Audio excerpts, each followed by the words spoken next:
the country.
Hello, and welcome to our very latest episode of Night Quests with CMoney and Doodle. I am CMoney, and I am joined by the always lovely Doodle. What's up, everyone? Thank you so very much for rocking out with us tonight. Happy Tuesday. Let's get it.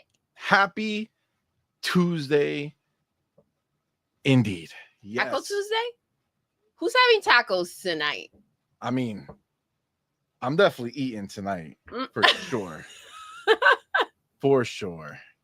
I mean, you know, whatever you want to call it, You've tacos. been eating good. Sure. I'm definitely, it's definitely going down for sure. Pharaoh should be here any moment. You know, it's Pharaoh. He'll be coming when he got the time and shit. Let's go. All right. Guys, it's gonna be a fun show, man. We got a lot to talk about. Very, very excited. Obviously, I don't know if you guys caught our show on Friday night, but we introduced a new segment. It's called CMoney's Rumor Mill. Okay, and in that segment, our geek came out and he started talking about all he knew about the next Xbox and how it's going to smash the PlayStation 5 or PlayStation 6, whatever that thing's going to be called. And funny enough, since then, a whole bunch of people started coming out talking about how the Xbox is going to slap up the little baby PlayStation 6. I mean, come on, man. What did you expect? Right? That's what we're hearing in these streets. I mean, there's a reason why Phil was so cocky. You know what I'm saying? Yeah. You heard that shit? Now we know. We're gonna get into it for sure. Babe, what did you just say? I just got, you know what? I was looking at your face. I got confused. Say something again. What happened? Dude. All right.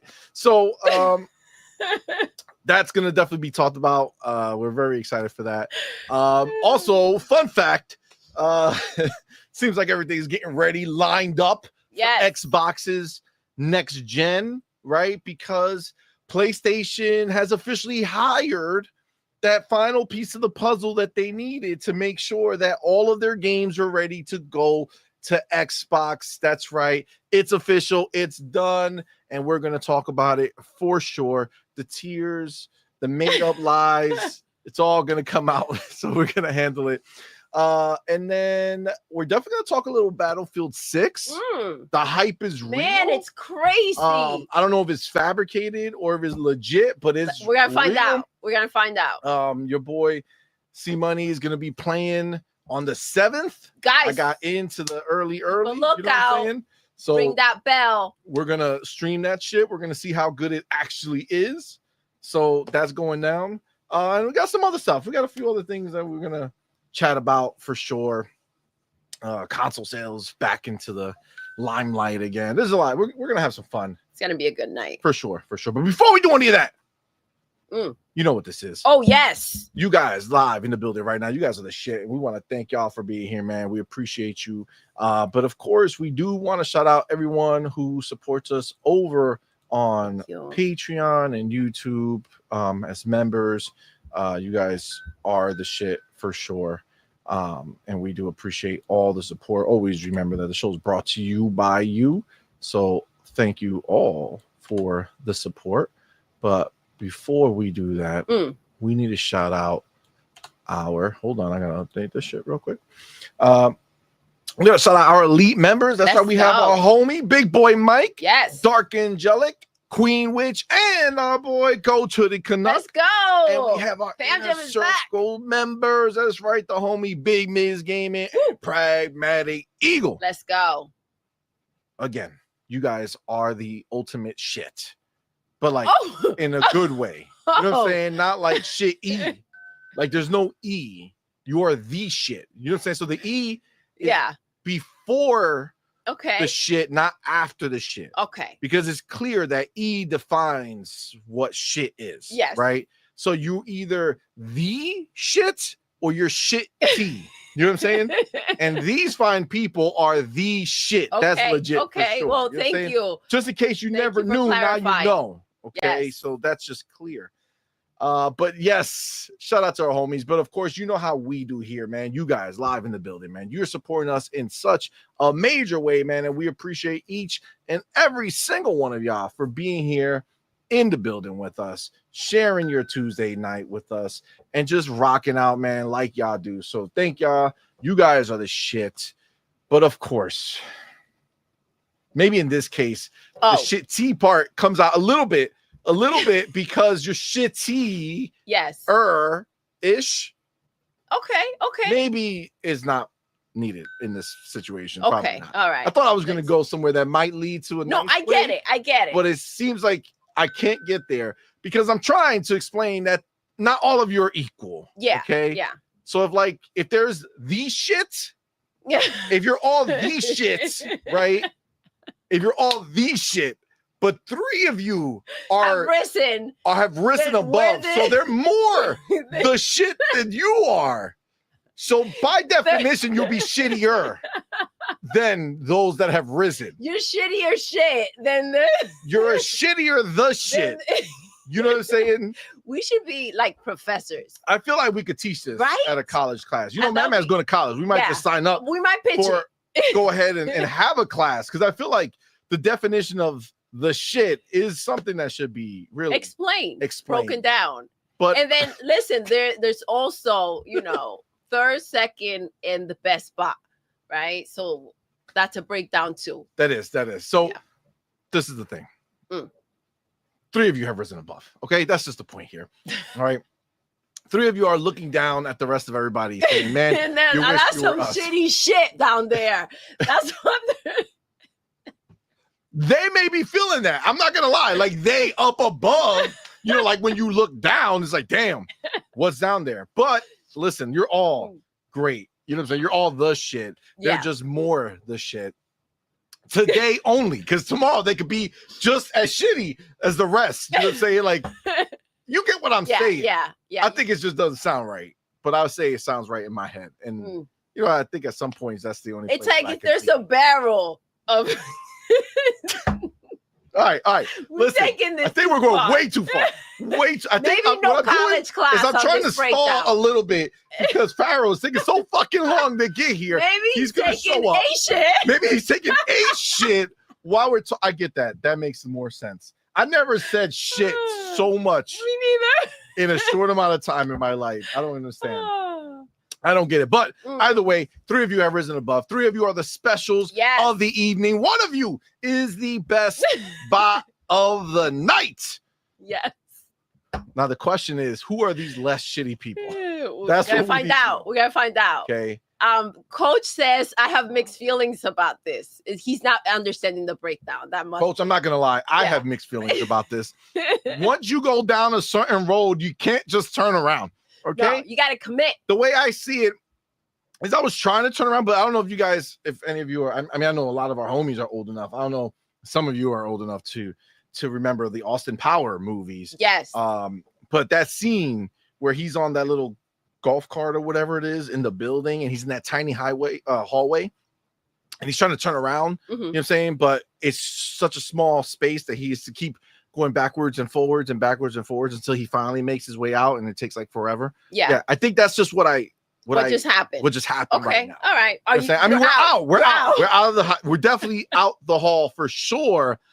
Out the hall. But that out of the hall. Oh, not the hall. No, we go into the hall, out of the hall, in the hole, out the hall. My bad. God damn. I don't know what's going on. I think we're Tuesday. I think it's Tuesday. That's why. Either way, let's find out who these people are. Yeah. Okay, let's fucking do it. Number 3 in the building. Let's go. Who First could it be? Special of the night. It's our motherfucking homie. Do you? Okay, now the Broke Boy Insider, number 3 in the building. Let's go. He makes it on the banner that will forever be at the bottom of the screen until it ends. But he does make the list because I did keep tabs. Did you? Okay, awesome. I did keep tabs. Okay. So this is gonna. Oh shit! He was the first super chat of the night on Friday. Oh. And I think he's the first tonight. So already he's stacking. He's stacking. You know what I'm saying? All right. So he's number 3 in the building. Good job. He's number 3 in the building. Shout out to you, homie. Thank you for being here, my brother. Who's number 2? Yo. I can tell you right now. It's our motherfucking boy, User 4 Games. Let's go. That's right. Thank you, my brother. Appreciate you. I feel like User 4 Games have not been missing. You know what I mean? He's not been fucking around. No, you know what I'm saying? no. I feel like he's next level. You know what I'm saying? That's what I'm talking about. Now, the real question though is who's the best bot of the night? Who made it? Who saw the On Point logo pop up on their screen and said, I need to fucking tap that ass? You know what I'm saying? I need a bam, I gotta hit that. I gotta hit that shit. Who said it? Back up there, right? Who said it? Who said it? Who did it? I gotta tell you. Friday, he was on the list. But today he elevated to best spot. That's right. It's our boy, motherfucking Erican. Let's go. In the building. My dude. Yeah. Shout out to him. Best spot of the night, man. Let me go and update this before I forget to do it. And I got to write them down because I don't want to, fuck up.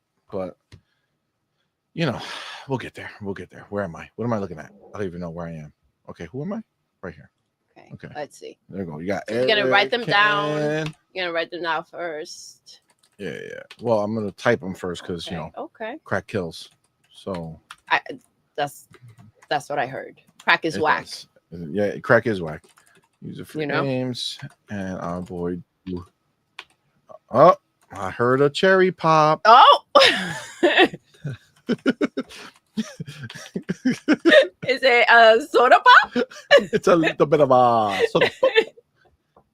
You're my soda pop. You're my soda pop. My little soda pop. Yo. That song is fire. Was it Demon Hunters? Huntrix? K-pop Demon K-pop Demon Hunters? Yo, fire. Yeah. You know who's the main star of K-pop Demon Hunters? Of course, it's our boy Pharaoh Bazaar. That's right. He is one of the Saja boys. We found out last week. This is new news. No, what's up, man? Thank you for being here, my brother. Pharaoh. Hey, how's it going? Yeah, chilling, man. Y'all talking about K-pop, soda pop, cherry pop, soda pop, cherry pop, K-pop, all types of popping. You know what I'm saying? Booty pop. Just happening. That's all over for the place. dinner. I like the menu. Okay, that was too far. But yes, we're having a good time. Been a crazy show. The first part, you didn't miss a lot. I don't know what we were talking about. You don't? I don't. But all right. I'm gonna say that I'm glad you're here, man. How you doing? Everything's been Thank good? you for rocking out, Pharaoh. Doing pretty good. I had to send my kid through the window because I forgot my key. Oh. I mean, welcome to the club. I mean, it happens. Like, did you open the window first when you threw him out? Yeah. Was it through the glass? You know what I'm saying? Just want to make sure. You can't miss the steps. I want to paint the picture. Not I wanna on paint the that. picture. That would be I wild. don't need people knocking on my door in the morning. No. All right. So you locked yourself out. Damn. Yeah. And your kid was. That's Wait, was it panic like your mode right favorite there. kid, or like What? the least, Which- like the least expected to do it? The most adventurous one. The most adventurous. All right. All right. Yeah, All yeah, right. most. Cool. All right. That's what's up, man. Well, Thank glad you for you're rocking here. out. Glad you're here, man. Appreciate you, buddy. Shout out Appreciate to it. your kid, bro. Shout out to your kid There we climbing go. shit and There we getting go. there. That's what I'm talking about. All right. Save the day. Save the motherfucking day. So, oh shit. Damn. Wait, hold on. Is this legit? Oh, listen, you were about to get screwed over. Oh.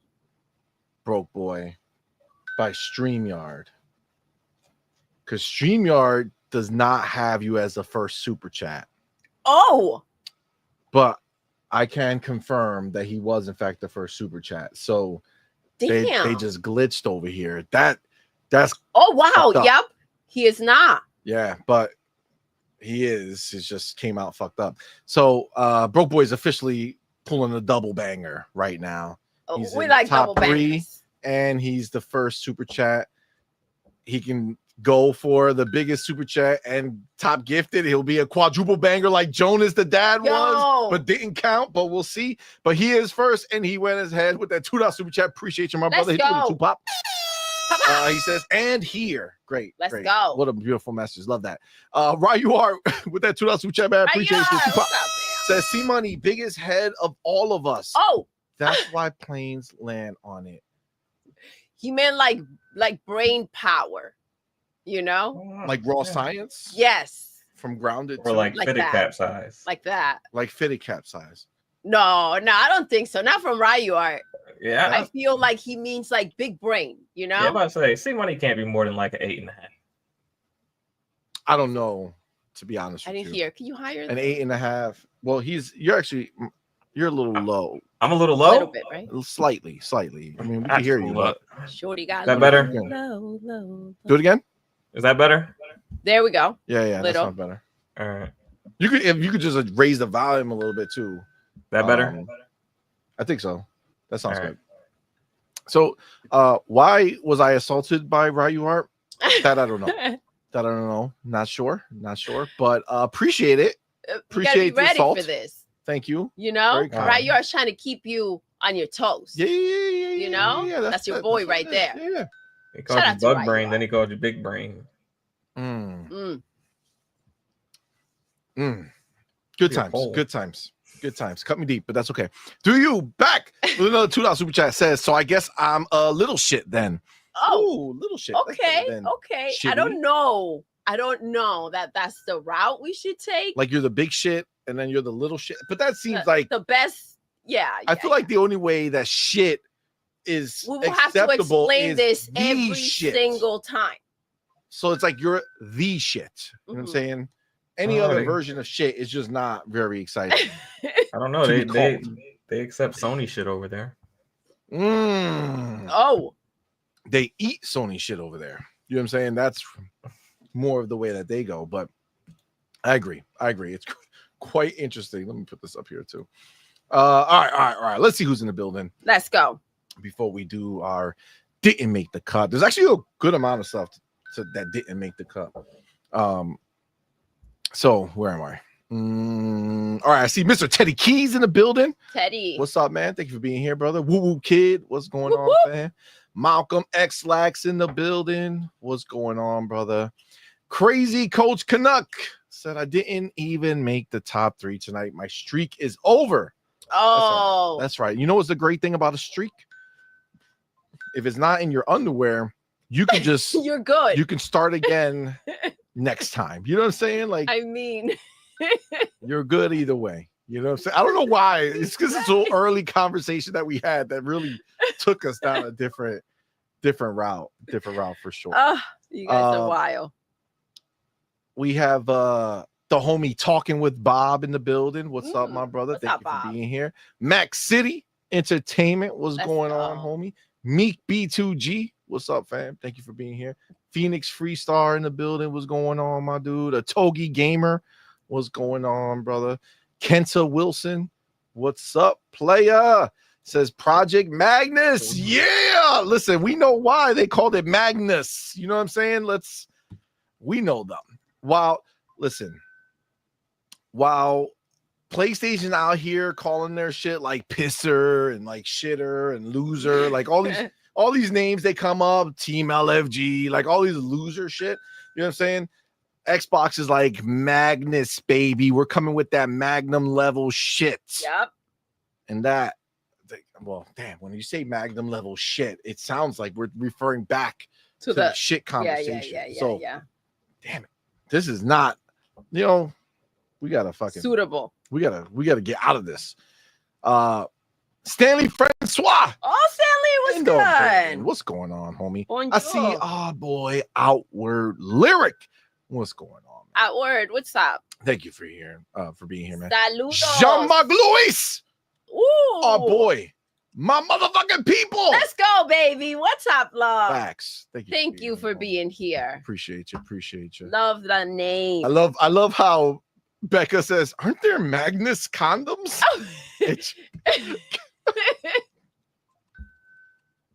Magnum, but yes, there are. Becca, what's up, baby? Thomas Bellotti, welcome, Thomas. homie. Bonjour. Bonjour, baby. Voulez-vous coucher avec moi? Avec moi. C'est Je toi. m'appelle Paul. No, too much. No, that's the only way. Je m'appelle Paul. It has to be. It's just what it is. Reggie Bone in the building. Reggie, as they say in French. In French? As they say in France. Okay? My peoples. What's going on, fam? What's up, baby? Thank you for rocking out with us, man. Thank Appreciate you. Abacab 72. What's up, homie? Yo. Appreciate you. Thank you for being here. Thank you, for love. being here. Let me see.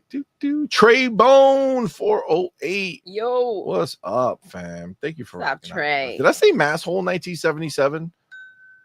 No. I feel like I didn't, but now I did. So technically I did. What's I'm up? just saying it makes sense. G maybe. What's going on, brother? What's good? Thank you for being here, man. Snooky Jackson. Yo, come on, man. You gotta hit that shit right there. You know what I'm saying? That's what we talking about. Ain't fucking around. Silver Fox. Yo. That's what I'm talking about. Thank you for being here. It says on point, bring more fire to the Let's go, podium. baby. We got a fucking barbecue tonight. Razor Ultron, what's up, man? Oh, damn. He got to come in here talking about custom size hats. That's cold. Oh, that's cold. Wow. Mm-mm. Wow. Xbox the Spot. Dope name. Welcome, homie. Oh, shit. He said, I was at Starbucks today and told this fine barista that she was part of a balanced breakfast. Oh, let's go. Did it work? So what happened next? You can't just leave us hanging. Did you get some breakfast? Did you? You know what I'm Did saying? you eat that up? Did you have some tacos for breakfast? That's what we need to know. Okay. You know what I'm saying? The taco is, you know what I'm saying? You open it up and then you listen. It's a part of a healthy diet. Night of Cypher. Yo. What's going on, homie? Appreciate you for being here. That was oh my god. He says I was told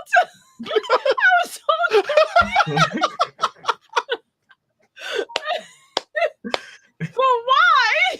That's wild, sir. You gotta go. Sir, we don't talk like that here. Okay. This is Starbucks. You need to put your thing away and leave. Zip up. I thought that story was gonna have a happy ending. Not. I mean, what he did after he left, we don't know. He could have had a happy ending, but that moment right there wasn't great. That's wild. His spit game. He may have had one. She just didn't help him with it. Yeah. Can't spit game anymore. Nope. Go. You gotta write an email. See what happens at Dunkin'. You gotta write an email. Go to Dunkin' tomorrow. You gotta run that shit through Grok. Be like, hey, can you make sure I'm not offending her? And Grok's just like, yo, delete this shit. There's no helping you. All right, just delete it. You got Monday in the building. Monday, Saludos. saludos. Saludos. Buenas noches. Feliz martes. All right. Let's jump Let's go. to our new segment. Fun Didn't hop. make the cut, but before I do that, do have to go get our boy who's now he's at the trifecta. Do you okay now? The one right nut insider. Oh shit. Okay. God damn it. Now you made it longer? I mean, God damn it, broke boy. With that $5 super chat. What's up, homie? Thank you for being here. Says, imagine person using dead brother to console war. What the fuck? Where the fuck did this fly in from, bro? What? Imagine using a person's dead brother to console war. Guys doing a giveaway in his honor. Any system but Xbox. Says like repost with the tag Xbox trash. So hold on. Dude has a dead brother and he's doing a giveaway in his dead brother's honor and says you can get the game or whatever it is, anything but on Xbox or but in Xbox. That's real wild. But I guess if the brother was a pony, maybe he's like he doesn't. Maybe he hated Xbox. Can you imagine dying hating Xbox? That must be a sad scenario. Like if that's such a part of your identity in your real life, like outside of Twitter and outside of all the bullshit, like just in your real life, that you die and people are like, in your honor, fuck Xbox. Like that's really wild. That's a bit much, I would say. Yeah. That's a bit much. But you know, I guess there's weirder shit out there. I don't know. Let me go ahead and add you to the you're still gonna be broke boy, bro. I can't write all that shit, man. That's a lot. I can't write all that shit. Okay. So we're gonna go control here. Gonna put you here. And you got that $5.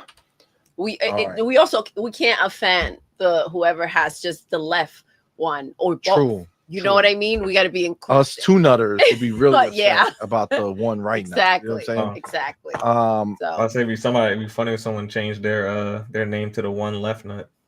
There you go. Balance it out. That'd be real wild. Okay, so he has a triple banger right now. Okay. He's in the top 3. Let's go. He's the first super chat, and he's officially Shout the out biggest to super chat. So he has one more bridge to cross before he can hit a quadruple banger, but we'll see how the night goes. All right. We're gonna start our topic. I see Be Nice in the building. What's up, fam? I see Sailor Flash in the building. What's going on? Sailor. Ace Ventura's monkey. What's up, homie? Don't mind him. He's half nuts. He says that's funny. That's funny. All right. Hold on. What? Hold on. What the fuck? Where'd it go? What are you looking for? Your book? Oh shit. Yo, he dropped this? Why? What drop? My Halo thing. My boy came over here to destroy. Oh yeah. Yeah, he did. Where's my goddamn pen? Okay, guess I gotta use this one. All right. So hold on. I technically didn't do what I said I was gonna do. So all right, so first 3 is Eric, user, and broke boy. All right, and then first chat, broke boy. Okay, I think I'm good now. Let's go. All right, so let me take my chapter. All right, we're gonna start again. Our new topic, our new our new segment didn't make the cut. If you don't know what that is a segment where we talk about anything other than our main topics of the night, but you know, news that we might find interesting, but wouldn't actually sit here and talk about for a while. Okay. All right. So didn't make the cut. Let's see. Let me go here. Nope,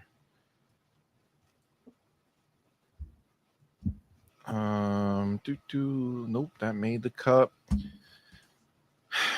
I don't know if this really matters. I feel like people are still getting, I don't know why people are so caught up in Grand Theft Auto 6, like outside of the game itself. Okay. But like Michael Pachter did his like prediction for GTA 6. If you don't know who Michael Pachter is, he's like a games industry analyst. He's been doing it for a long time. Yeah. Sometimes he guesses it right, and sometimes he doesn't. But he's still thinking that GTA 6 is going to be $100 price. Well, he didn't ask. That's the problem. That's why he gets it wrong. Detective Seats already told us how this works. Seats. You have to ask. If you don't ask, come out here with that nonsense, then you have no chance of being an analyst or a leaker or anybody who knows anything. Frankly, that's wild. That's wild. Yeah. Say please too. For sure. Yeah. So he predicts that GTA 6 is going to have $100 price point that is going to make $10 billion for its lifetime revenue. Okay. $500 million yearly from GTA Online. And he believes that it has a $1.5 billion production cost. That sounds like way too much money to be spending on making a game. Mm-hmm.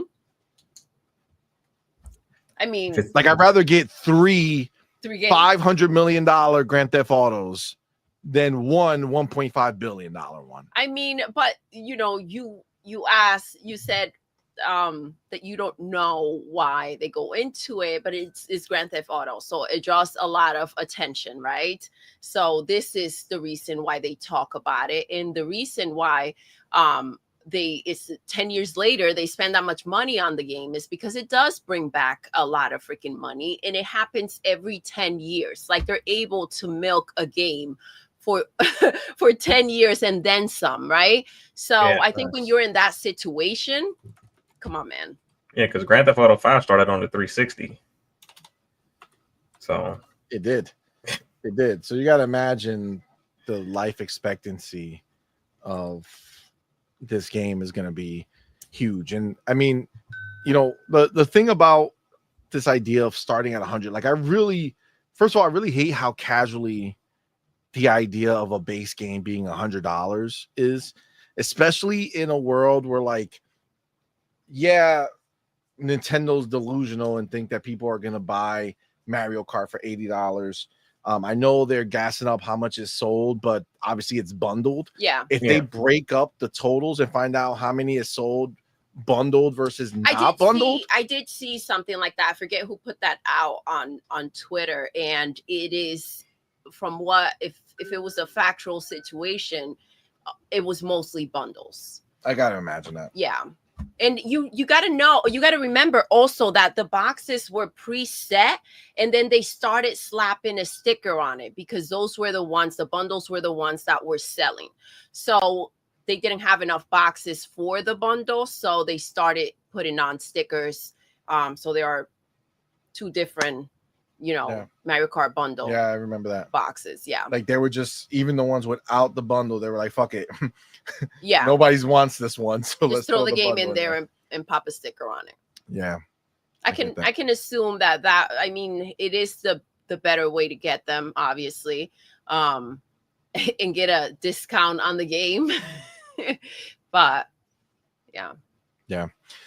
How much is he predicting that is going to cost? $100. $100, like as a base. Like we had seen like leaks and stuff that is going to be $69.99, like $70, and then have the other versions of it. Okay. But he's predicting 100, and I just I can't get behind that idea so casually talking about it like it's a fucking like it's nothing when base, yeah. Outside of Nintendo, like Microsoft walked it back. They're like, fuck it. Nintendo's fucking crazy. Yeah. Fuck them. We're gonna keep it for 70 for now. And EA came out and said they're not making any of their games $80 for now, right? For the foreseeable future, right? Yeah. They're probably just gonna let Nintendo come out try and be this like, out. you know, hey, we sold X amount of this $80 game, and if it ever gets to a big number, then maybe people will jump on. Well, I think right people, like, now, what do they past that. have? Mario Kart that kind of has that to prove. And again, like we spoke about before, it is bundled up. Donkey Kong was not $80. So when you're looking at a situation like this, and most people are picking it up through the bundle, it doesn't. The statistics are not there to prove that everyone's on board with an $80 game, which we've been very verbal about the fact that, you know, $80 is not cute. And I can't imagine Grand Theft Auto after 10 years coming out here and saying we're going to cost less than a Switch game. You know? Yeah. I mean, that's the damning part of it, bro. Like, it just annoys me that they went ahead and pulled the trigger and not everybody else has like that free reign. But again, I think people are seeing that even at $70 games are not selling. That game, right? Obviously, Grand Theft is not going to have that problem, right? At $70, that game is going to fucking sell. Yeah. At $80, it would sell. $100, that's like, I don't know. That's like too far to like, I mean, just to jump in, like just to start. That's a lot. So I don't know how I feel. I mean, I know how I feel. I don't like the fact that they're doing that. Everybody else is backing away from 80. Don't be that dude. You know what I'm saying? Yeah. Don't be a bitch. I feel like they need to do like a really dope collector's edition. That's what I'm saying. Go make really you want to make more money? Charge me $200 and give me fucking the dopest statue. Yeah. With the dude and the chick. The guns out, doing some crazy shit. Even put a car in there. Have them. Oh my God! Remember the first image they had with the car, and they're on the hood. Yep. Right, and she's like behind him, and him standing there. Yep. That would be you got a fucking like model car with him and her. Fire. That'll be crazy. That would be real fire. Charge me $200. I'll buy that shit. But don't do it just for the game. Okay, just stop. All right, before we go into the next one, we do have the homie Do You K Now the Broke Boy Insider. Goddamn, bro. You know how long it's gonna take me to remember to switch the one right now, bro? I don't even read it anymore. I just look at Do You and I just fill in the rest. With that $2, appreciate your man says, I sent you a message on X. Okay, I'll take a quick look. Let me see. Go here. What is it?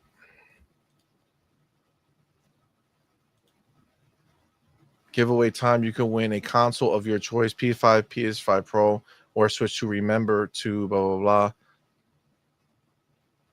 Oh, okay. Well, he doesn't oh, shit. The comment that you have to do is Xbox is trash.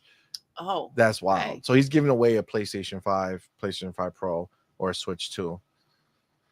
Oh, it's a whole console. So yeah, they're giving away a console. Okay, well. He's just saying you can't have an Xbox. And it's like, I mean, I don't know. That's pretty thirsty. That's wild. But listen, if he's giving away a console, I'm sure more than enough people will be willing to write. You're gonna have Xbox dudes in there, saying, right? Like, so. how do you want us just a hashtag? Just yeah, people are gonna lose their shit. Yeah. We do have the homie Raiden Blade. Raiden Blade. Let's go. We've missed you, love. We've missed you. Thank you for being here. Says long time, fam. Long time, baby. Early starts in the morning. Ah, man, appreciate you, bro. Thank you for stopping. Thank you. Thank you for being here. That's dope, man. Appreciate you, homie. All right.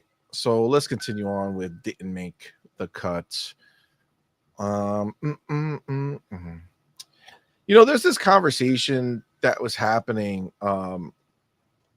They did remember that game that is like a Souls-like, what's it called here? Where the first Berserker. Okay. Kazan. Yeah. Remember that? Dope looking game, right? We had like a early preview of it, then they had like a demo of it. And it's a Souls-like, right? And they kind of did this, the guy who worked on the game, like the people who worked on the game, they went ahead and it started this whole conversation about the idea of easy mode in a game, right? And So obviously Souls likes are very difficult, right? Like that's kind of like a known thing, right? And some games, they do have, easy. What the fuck? This shit don't stop. Mm-hmm. How do I shut this bitch down? Leave me alone. Hold on 1 second. There has to be a way. Why can't I find that way? Oh my god. Oh, okay. Here we go. The fuck up. Okay, that was the wrong one. Leave me alone. Ja. Okay. Sorry. The fuck was that? Okay. So it sparked this talk about easy mode in Souls like, right? Because this game has an easy mode. Okay. So it's super difficult, but it has an easy mode. And it doesn't have an easy mode like it's a win button. It's not like you put on easy and you're just gonna win. You're still gonna die. More forgiving. It's exactly. Yeah. That's exactly what it is. Just a little bit more forgiving. And they found that when they looked at it, because when they built the game, this is the exact quote. They said, "We figured that if players found the game too difficult, they'd simply switch to easy." Right? Yeah. And he says, but when we looked at the data, we saw that many players just quit the game without ever changing the difficulty. Really? And he says, when we asked why, a lot of people said, I'd rather quit with dignity than drop it down to easy. Okay. That's wild. That sounds ridiculous to me, because you're literally, I think they think that that's like a flex. Like, nah, I quit on my own. I didn't drop to easy. I didn't bitch out.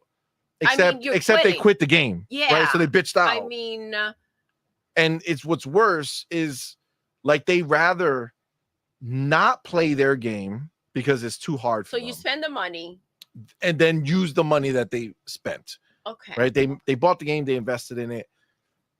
No engagement because they are dishonored to play on easy mode. Christ. Or are they concerned to come in, play it on easy, and then it still be too hard for them to beat, right? And still have to quit anyways, because Souls games, they could be really freaking difficult, very tricky, and at least you have that excuse. When you put it on easy, if you still can't do it, then that may sting a little bit.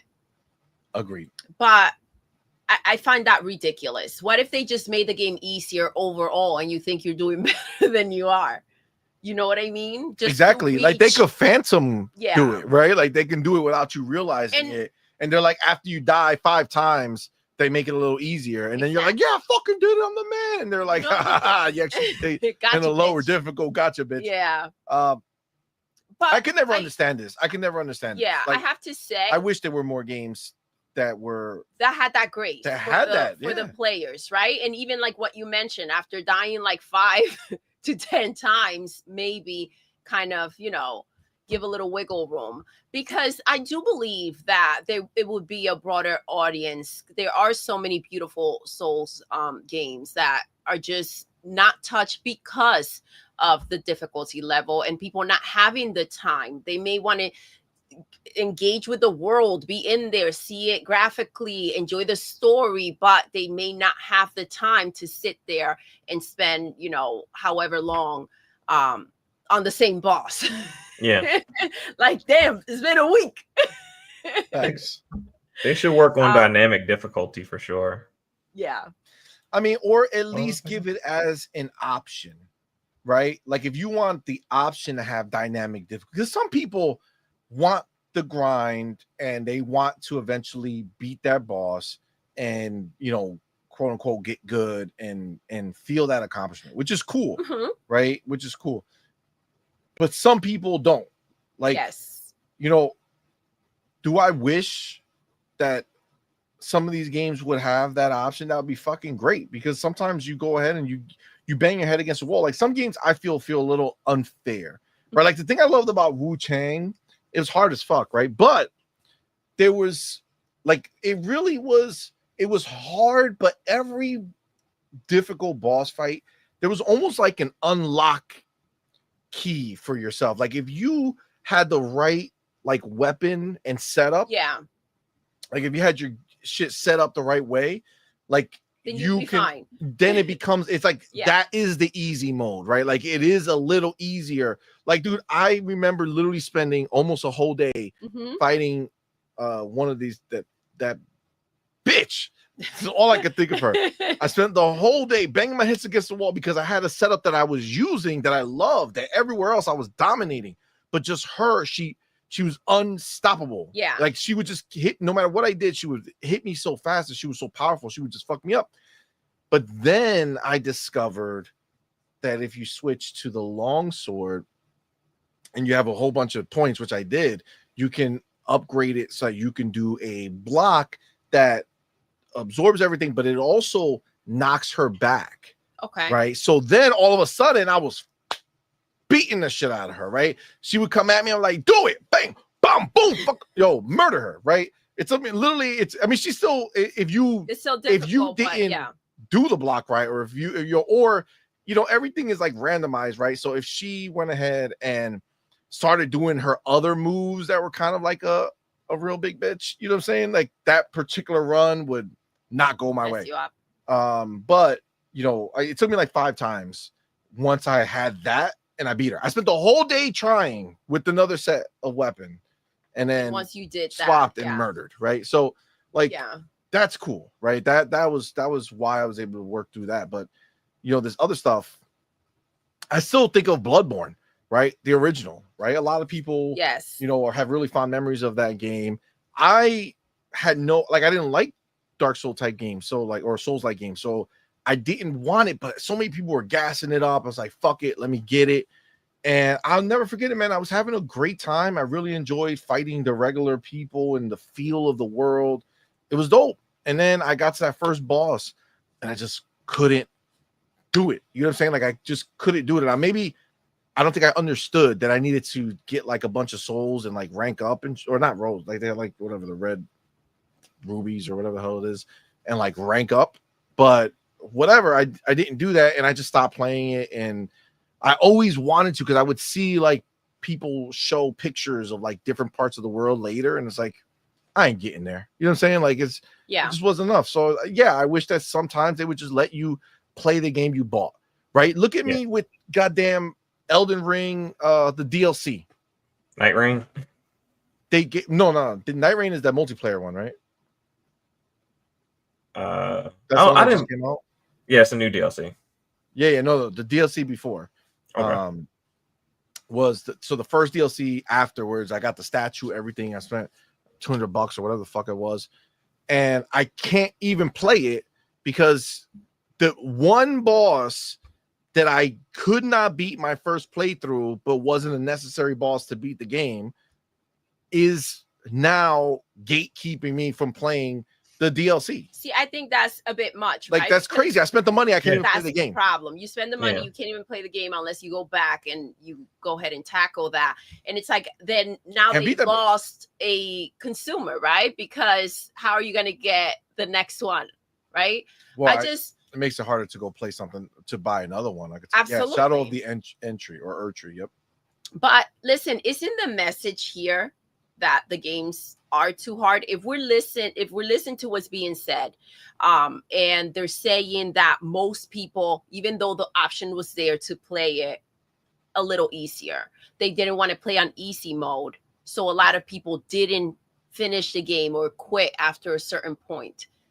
Isn't that the message, though? The game is too hard. People are not engaging enough. The people that are showing up to buy it are not engaging enough.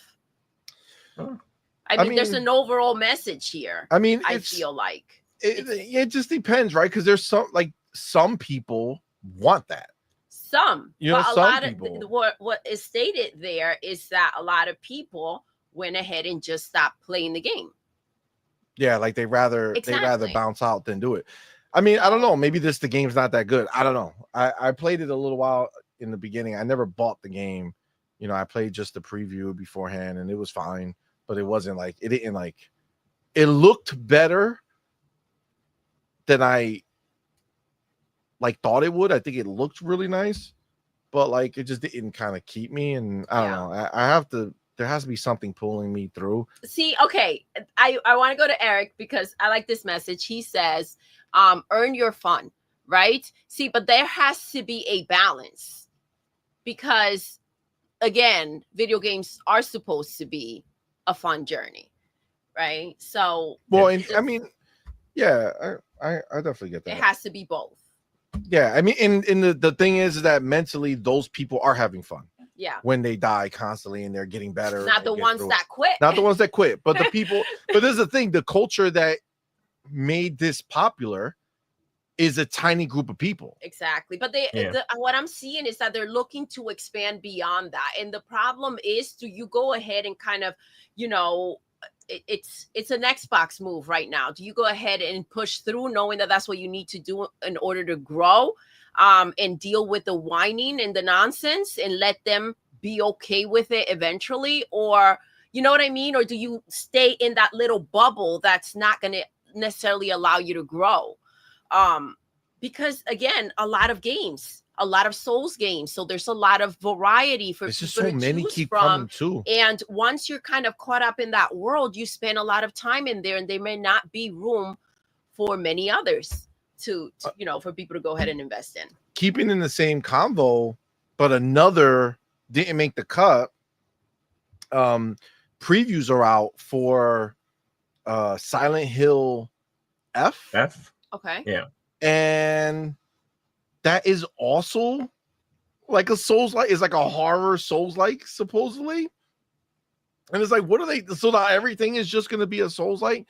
And again, like what I just said, right? The thing that made Souls-like popular is a really tiny group of people who are masochists and just love to get their shit, beat the shit out of them nonstop, and finally get to the end where they overcome this thing. And the majority of people are going to play it for a little while and just bounce out, right? But for these people to kind of go ahead and be like, all right, we're doing our next game in Silent Hill, and to have it be something where you're going into Souls-like, and they said they're doing it because young people today like the Souls-like games. Okay, yeah, those are the fighters. Those are the ones. I don't know. I mean, Souls-like games are more popular, but I do think at some point, maybe you don't call it easy mode. Maybe you call it dynamic difficulty. Like you have like. Maybe don't humiliate them in the name.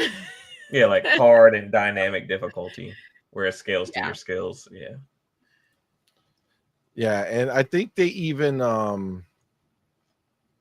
I'm not mistaken, didn't they say that they eventually changed the name or some shit? I thought I saw that, but maybe I didn't. And it's too wild to You can't call it that. You're right, Farrell, for that group of people.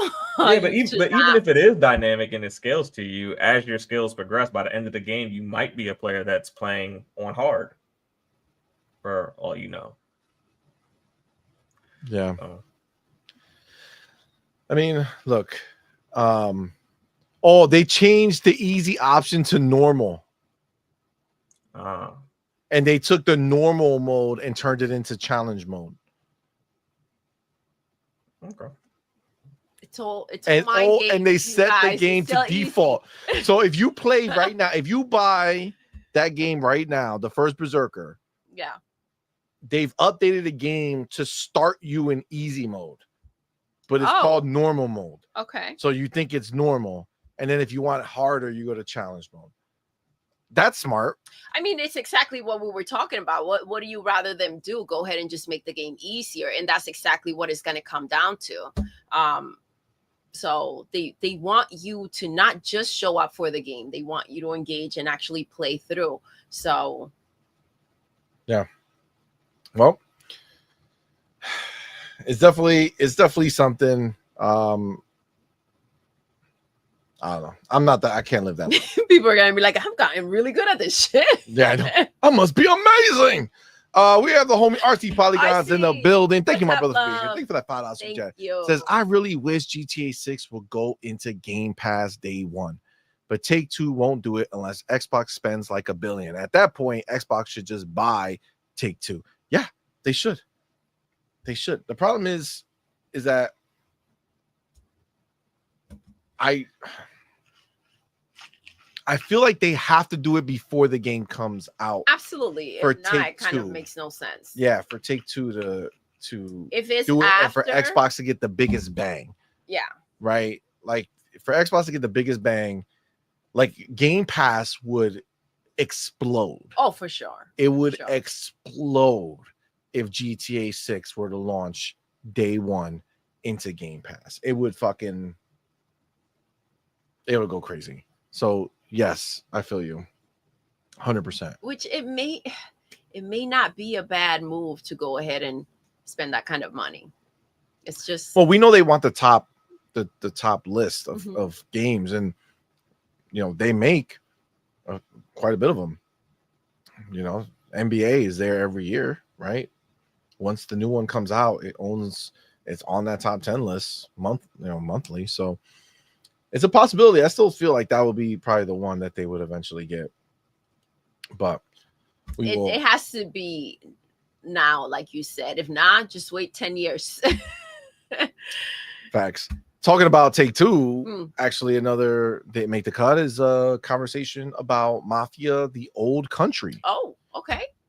Comes out I think August 19th, if I'm not mistaken, but I could be wrong. But the conversation around this game is that number one, it's $50, right? So it's a cheaper game, but the main story is 10 and a half hours, and with side quests is 13 hours total. Okay. And the debate is about the length of games, like how long a game is, and people are saying that that's really short. And like, I don't know about you, but for me, I'd rather have a good quality experience. Like the time reminds me of something like Hellblade, right? Hellblade 2. Give me that experience that's intense. It's amazing, something I'm going to remember, and it lasts 10 to 12 hours versus something that's bloated and I'm annoyed partway through the game because it's like, oh my God, they're just making me do this for no reason, or it's just elongating the game time for no reason. Just like for the sake of just it. give me Sometimes, the game. Yeah, it just seems unnecessary. I'd rather have a good edit situation where everything kind of flows together and there's no fluff. It turns out to be a better experience, in my opinion, where you're not dragging anything out. And if that's the story they have to tell and is compacted into 10 to 13 hours, then that's the story they should give. They're obviously going ahead and adjusting the price because of that, right? So it's $50 for that experience. So I don't see anything wrong with that. I mean, I'm down for the shorter game. I think the cheaper price is going to help that game. To be fair, like, I am massively let down by the look of the game. Big time. The game looked stunning when they first showed it, and then all of a sudden it just started getting worse and worse. They show gameplay. I'm like, what the fuck is this, bro? Like, I think the first Mafia remake they did looks better than that shit. You know what I'm saying? Like, I don't know what happened. So I'm a little disappointed. Maybe on PC is going to be stunning. But, you know, it looked better. It was going to be a game I was going to go buy, and now it's like, nah. We'll see what the word. Even if it were a 10. Yeah. It's just another game for me. Okay. You know, it's going to tell a story. Cool. I could, you know, movies are great. You know, I like a good story, but I can watch that story later. You know what I'm saying? Like, I could play that game later. I mean, this is one of those situations where if there's a question mark, you have Game Pass, no need to rush out. No, you know, if it looked the way they showed it first time, I would have been. You would want it. You're expecting it to look the same or better. Mhm. But if you're taking steps back, then Downgrade is a you're- problem. Yeah, here comes the problems. You don't want to be set up for a situation that you saw the red flags to, Facts. and then you have an issue. That's like okay. Ubisoft shit right there. You know what I'm saying? Exactly. I'm not about that life. Well, old Ubisoft, to be fair, they don't really downgrade much anymore. But yeah, I'm just not there. You know what I'm saying? I'm just not there anymore. I'm past that. Are you interested in playing Grand Theft Auto 6? No. Mafia? Mafia Old Country, yes. I am in there. Are you day out, one? That's coming out like in I think the 2 19th. weeks. Yeah, Yeah. it's going, and it's only like $40 or something like that. 50. Yeah, something like that. I knew it was cheap. Is that day one for you? Is it day one? Maybe. I mean, it's not a price thing. It's just like, what am I playing? Like, if something else has my time, I might wait. Yeah. But I get that. It'll get played this year. What do you think about the length of the game? Does that deter you? The fact that it's 10 and a half hours, 13 hours max? No, because I feel like a lot of games that are extensive in hours a lot of it is fluff. Yeah, a lot of bloat. Like, especially a game that's story based. I hate when I feel like I got pulled so far away from the story that by the time I get back to it, you're not really as engaged as you would have been had it been like a bit streamlined. Like, for instance, like those like 100-hour RPGs, I enjoy them a lot more the second playthrough when I don't have to do all the extra side quests and stuff. If I happen to play them a second time, it's a much more enjoyable experience the second time because you're not doing a bunch of BS. Yeah, I get that. All right, we got the homie Simple Jack in the building. Thank you, my brother, for being here, man. Thank you for that $5 super chat. Appreciate you, homie. Thank you, Simple Jack. I think I only saw IGN call Silent Hill F a Souls-like. Guy that previewed it said, and I'm quoting verbatim here, I put it on normal for an extra challenge. Well, okay. Well, then that's just dramatic for no reason then. All right. Well, thank you for the clarification, Simple Jack.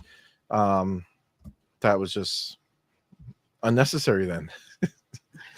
All right. Also, this is another thing that did make the cut. I just want to see where your guys' head is with this. Red Dead Redemption 2, we keep hearing that it's planned for this month. It says, according to a reliable source, this is some dude, Trevor for real. I don't know who he is. Let me see. I don't know. He has like 8,000 followers. But he says, according to a reliable source, the PS5, Xbox Series X and S, and Switch 2 versions of Red Dead Redemption 2 are planned for this month in August. An announcement is expected in the coming days, with the game potentially releasing shortly after. He's not the first person I've seen this around, but it just because he just brought it up again right now, it just kind of triggered the idea for me. Do we think there's going to be a remaster, like a Xbox Series version of this game and PS5? I don't know about Switch 2. That would be a downgrade for them. Yeah. But do we think that that's going to happen? I mean, I'll tell you right now, it would make me play it again. Oh, I bet. Yeah. And Madman would play it too. He's been wanting to play it. So he's been wanting to get in there. He'll probably, jump right in. It would have to be upgraded on PC too, though, because I already have it on PC, and it's light years ahead of everything else. So it would have to. Yeah, so you would want it because then you're just, maybe catching up. Yeah, I'm just playing something that's still not in the ballpark. Lesser than the version you already played. Facts. So yeah, it would have to be as a whole, I guess, for someone like you. Yeah. But that would be pretty freaking amazing. That game is absolutely stunning. Oh man, it is. So that would be pretty cool. And every time you jump in there, it's a whole different experience. So it'll still feel like a brand new game, even if you just, start all over again. Yeah. Agreed. I'm not gonna say no, because they did remaster the first one. So is it coming this year? I don't know, but I do think at some point, if they remastered the first one, that the second one is due at some point. I mean, yes, that they're going to. Remember that Gamescom is this year. I mean, this month. Yeah, Gamescom is this month. It will be a good time to announce it. So, even if it's not at the Gamescom, you can still use that Gamescom hype to announce it like beforehand or whatever. yeah. Right. So I mean, it's possible. But yeah, I don't know. It would be dope. It would be dope. We've been hearing it for a while, so hopefully that'll be a good one to have happen. Also, I got a shout out fucking Fortnite. Oh, Yo, this season, did you see Pharaoh? Halo coming? Obviously, I did Chiefs in not the see game, it. but the Halo is coming. They're bringing like other like the Spartans and stuff are going to be there. And it looks like they're going to be Halo's going to have a prominent place there. And Power Rangers are officially coming. Now, this was leaked a while ago, yes. so I know our boy Big Boy Mike, he always Shout out to Big Boy Mike. keeps us up on yes, he does. on the Fortnite, hype that's coming. But I think Special Nick also said this in the past. Yeah. I'm fucking amped. This season is going to be amazing. It's Power Rangers is fucking. I loved Power Rangers when I was a kid, so this is going to be fucking fire to experience. And then Halo's my what? Halo? You're bringing Halo? Come on, man. I will say that this does kind of bring. I feel like I know feel what like you're thinking about Halo, the conversation we had. Halo as a whole coming to Fortnite, not Chief, right? Because Chief came in a specific time when they were doing multiple game characters, right? Tomb Raider, God of War, right? Kratos is in there. Joel right? is in there. Not Joel. Yeah, he is in Fortnite. Joel? Yes. No. Wait. Hold is up. he? I thought you had him. Maybe I thought it was Joel. Hold up. I think that's the Alan Wake dude. Oh. He looks like Joel. He a looks little like bit. Joel. I think so. I don't think they put them in there yet.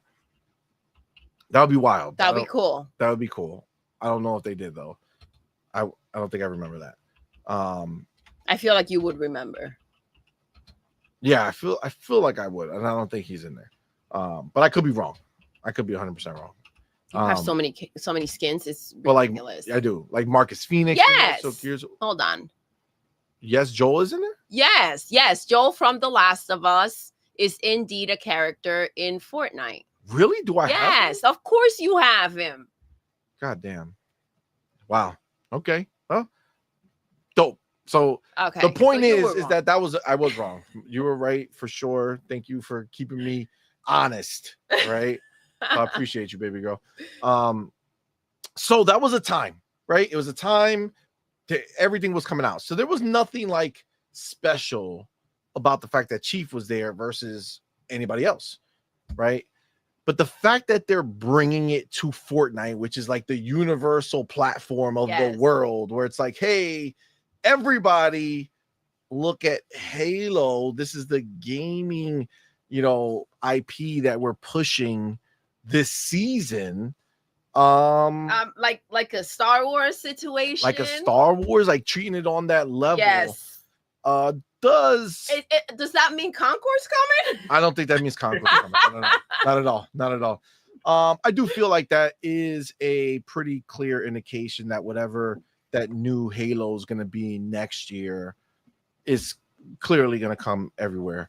So you're feeling like this is a step into opening those gates when it comes. Like, hey, everybody who plays Fortnite, check out Halo. It's coming. It's genius to go ahead and do something like this, and a way to kind of bring in that younger audience that are still on Fortnite, have not gotten into anything else, to kind of introduce them to that Halo world. This was a good move from them on their behalf. But I do think, and obviously they've been having conversations about this for a while because this is coming soon. I believe tomorrow they're going to go ahead and release a trailer where you're going to actually see.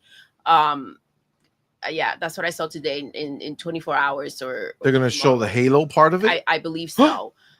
So that's going to be wild, but I do think, it may be an indication or the steps into opening those gates when it comes to that. We also, and I don't know if you recall, we had conversations about that we're going to make a version of like a battle royale for Halo. Yes, for that And game. you Yep. know, it's possible that this is kind of like also a little warning about what's coming, right? Oh, like a little foreshadowing. Yes. Like, little- hey, get used to little seeing hint. Halo in the Yes. battle royale. And I mean, it's gonna be space. exactly. It's gonna be a really cool indication once they see people kind of engaging in that world of how that is going to do. And also, like, okay, if you like this in Fortnite, come check this out. So it just opens a lot of doors. I think this was a great move. Yeah, I feel that. I see Game Shark in the building. What's up, fam? Twinkle, twinkle, baby. Twinkle, twinkle. What's up, homie? I see I'm Breezy, Verb Brizzle. What's going on, guys? And let's not forget, by the way, that, you know, a lot of people, we know that a lot of ponies are not buying games. A lot of people on PlayStation are playing Fortnite. So maybe this is a way so that if it goes into that PlayStation store, it's like, oh my gosh, this is what this is that. You know? Yeah, I get that. Make sure it does well. 100%. Agreed. I see Trey Bone in the building saying Power Rangers, but you didn't watch Dragon Ball. Bro, I watched Dragon Ball Z. Okay. And that was it. And honestly, I wasn't following the story like that. You know what I'm saying? Like, I was like, it came on, I watched it, I thought it was cool. You know, Goku was the shit. Yeah, but then everything else, you know, I don't know if he was the strongest or the weakest. I remember like Piccolo. Which one was Piccolo? Was that the little dude or the green guy? The green guy, right? Yeah. I remember the green dude, Vegeta, the little bitch. I forget his name. The little one. There was a small one. Goku's son or whatever. Oh, the dude that was all white. I thought they were all white. But a kid, no, like he's like pale white, like a clown. Oh, no, I don't remember him. Oh, okay. Think just the 6 dots on the head, or you guys went down the rabbit hole. Too far for me. Yeah. Too far for me. Oh, Krillin. Yeah, Krillin. That's what I say. He got 6 dots on his head. Yeah. Oh, okay. Yeah, that dude, the little guy. Wasn't it like a little Goku? Yeah, same Gohan. color. Gohan. That's the little fucker. But yeah, you know, like I watched. I just wasn't like invested. Like you didn't. Like you had the theme song for Power Rangers. Yeah, exactly. Favorite Power Ranger. I played as the Red Ranger yes. in 3rd grade at recess. You know what I'm saying? Like that's how it went down. You know, like it's just what it was. There was nobody on the recess playground or whatever the fuck out here saying "Yami Habi." No, wasn't happening. It was Power Rangers. All right, Power Rangers. Red Ranger. You're looking for the Pink Ranger, Yellow Ranger, Blue Ranger. You get your gang together. On the playground. Everybody's going down, and then we're picking a bad guy. They don't even know they're playing, but we're gonna harass them because they're the villains of our story. You know what I'm saying? Like that's the way it would go down. Okay. But yes, okay, it is what it is. All right. What else here? PC Game Pass had the new games announced. Okay. Sweet. Where are they? I had the one, but it's just here it is. So Xbox Game Pass announced you got Assassin's Creed Mirage coming. Okay. That's coming everywhere. This game called Nine Kings is a game preview on PC. Got Rain World coming everywhere. Aliens Fireteam Elite, that's dope. Citizen Sleeper Part 2. Lonely Mountain Snow Riders. Mech Warrior Clans, and Orcs Must Die Death Trap. The last 4 are all going to the standard Game Pass, so like the regular one. Yeah. The first 4 were all into Ultimate. Actually, Rain World and Aliens is coming to Ultimate and Standard. You know, that Standard is not a bad fucking deal, bro. No. Like they don't get all the day ones, or like all of the games are coming to Game Pass, but they're getting like more and more of that shit. Like the Xbox is a decent library of games. It's not. Yeah, like they're silently, like they're not even out here like promoting that. You know what I'm saying? They're just promoting Ultimate. here's everything. But they're still putting all these games into standard. So if you don't want to spend the 20, that also means that you're probably not the most up to like, oh my God, every moment I need a new game. Mm-hmm. So you wait a little bit, but there's so many games coming to standard. That's a good look. I feel like it's a good month. Yeah. I mean, a good start to the month. Obviously, this is not the month, but nice start to the month. Yeah. I think Ultimate is more FOMO outside of the EA Play stuff. I think that's kind of where you get the edges, that you get to play on everything and you get the game trials from EA. That's probably the biggest differentiator to me. Yeah. Agreed. Yeah, so I thought that's nice. It's a nice start to the month. Yeah. Jump. This is just a little thing, but as a PSA, Jump Ship. Remember that game? That shit looked real dope. Okay. They had to change their name, so now it's Jump Space due to trademark complications. Okay. So, but they're going to be at Gamescom and they're going to release the release date. They're going to reveal the release date. Okay. So, well, good thing they figured this out before then, right? Facts. Can you imagine? And then switching things up. Yeah, that would be a problem. I feel like this is something that should have been figured out. Been, you know what I mean? Yeah, agreed. Interesting. Another thing that we didn't kind of go into, but we're talking about Halo. Halo has their fall update, and it just dropped today. And this is a huge update. This is the update that is going to include in Firefight, you can switch between first person and third person. Remember, we saw the trailer for that. So Clobro has a quick write-up here. Halo Infinite fall update is coming today alongside Operation Shadows. Got a new vehicle, the Falcon, new weapon, the Vestige carbine. Got the free 20 tier plus premium 50 tier Operation Pass, Forge updates, Firefight with the first person and third person view, S&D extraction updates, expanded weapons bench, sandbox updates and balancing, 2 limited time playlists, and quality life improvements. I gotta commend that Halo team, man. Like, they're out here and they're keeping Infinite going for a while. Done, yeah. I know that there should be probably by next year they're gonna most likely slow it down or stop the updates, but for now they're still going, right? For now they're kicking, man. And it was a rough start, so it's good to see them kind of just on that wheel. That absolutely wheel.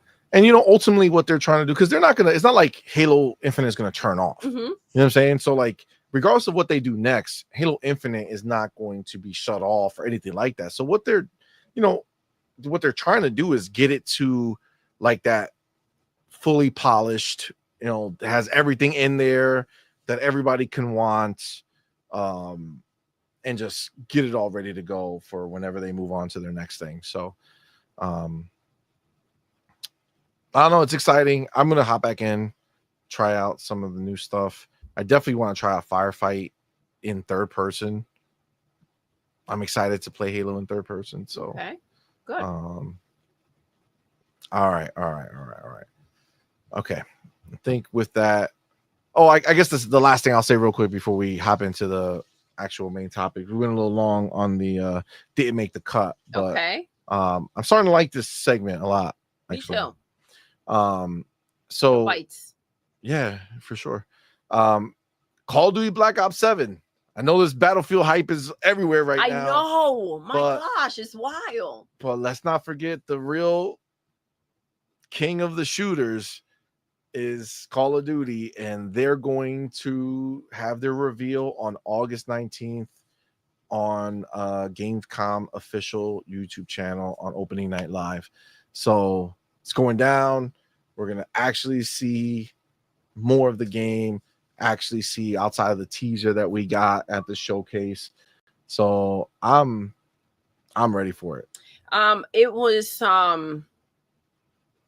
a huge hype during the summer, the grand showcase. reveal. Yeah.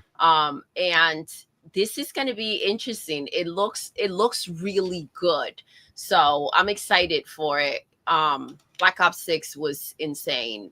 I love the campaign as well. So I don't know. I think this is going to be a really good one. If Battlefield has everybody losing their shit, I can't imagine what Call of Duty is going to do. Well, you know, Call of Duty is a game that people love to hate on. Yes. Yet 50 million Everybody people show up to play yeah, it. You know somehow magically, it's almost like they're trying to stop that They're- wave from kicking in somehow. Yes. But it's like an abusive relationship going on over here. They can't quit it, but they run around talking shit and hoping that, you know, everybody else would. I don't understand. Understand. They're like ponies when they say that they hate like Xbox games. Yes. And then the Xbox game comes out and they all go and buy it. You know what I'm saying? So I definitely feel like there's a similarity between the two. That's for sure. But yeah, listen, it's good to see that even no matter how much crap they talk out there, the crowd still shows up for Call of Duty. They're so innovative. Like this is a yearly thing that they put out there, and it's just like there's even when they miss, they don't miss. Agreed 100%. So it's difficult to go ahead and have that type of presence. Look who walked in. Dark Angelic with a new profile pic. He's gone back. Sorry. What's up, Dark Angelic? Back to the other one. Thank you for being here. But yeah, it's one of those. So I don't know. Farrell, are you hyped for Call of Duty?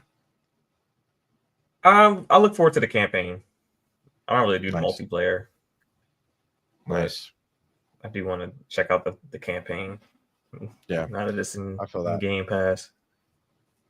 I can't wait. That shit. I just watched it back today. Just that trailer from the showcase. Fuck, man. I thought it was a totally different game when they showed so did I. And it's weird when you watch it back knowing that it's Call of Duty, because you're like, oh shit, wow, that's really wild how they are like really presented it like something different. And then they show a little, bits of gameplay at the very end.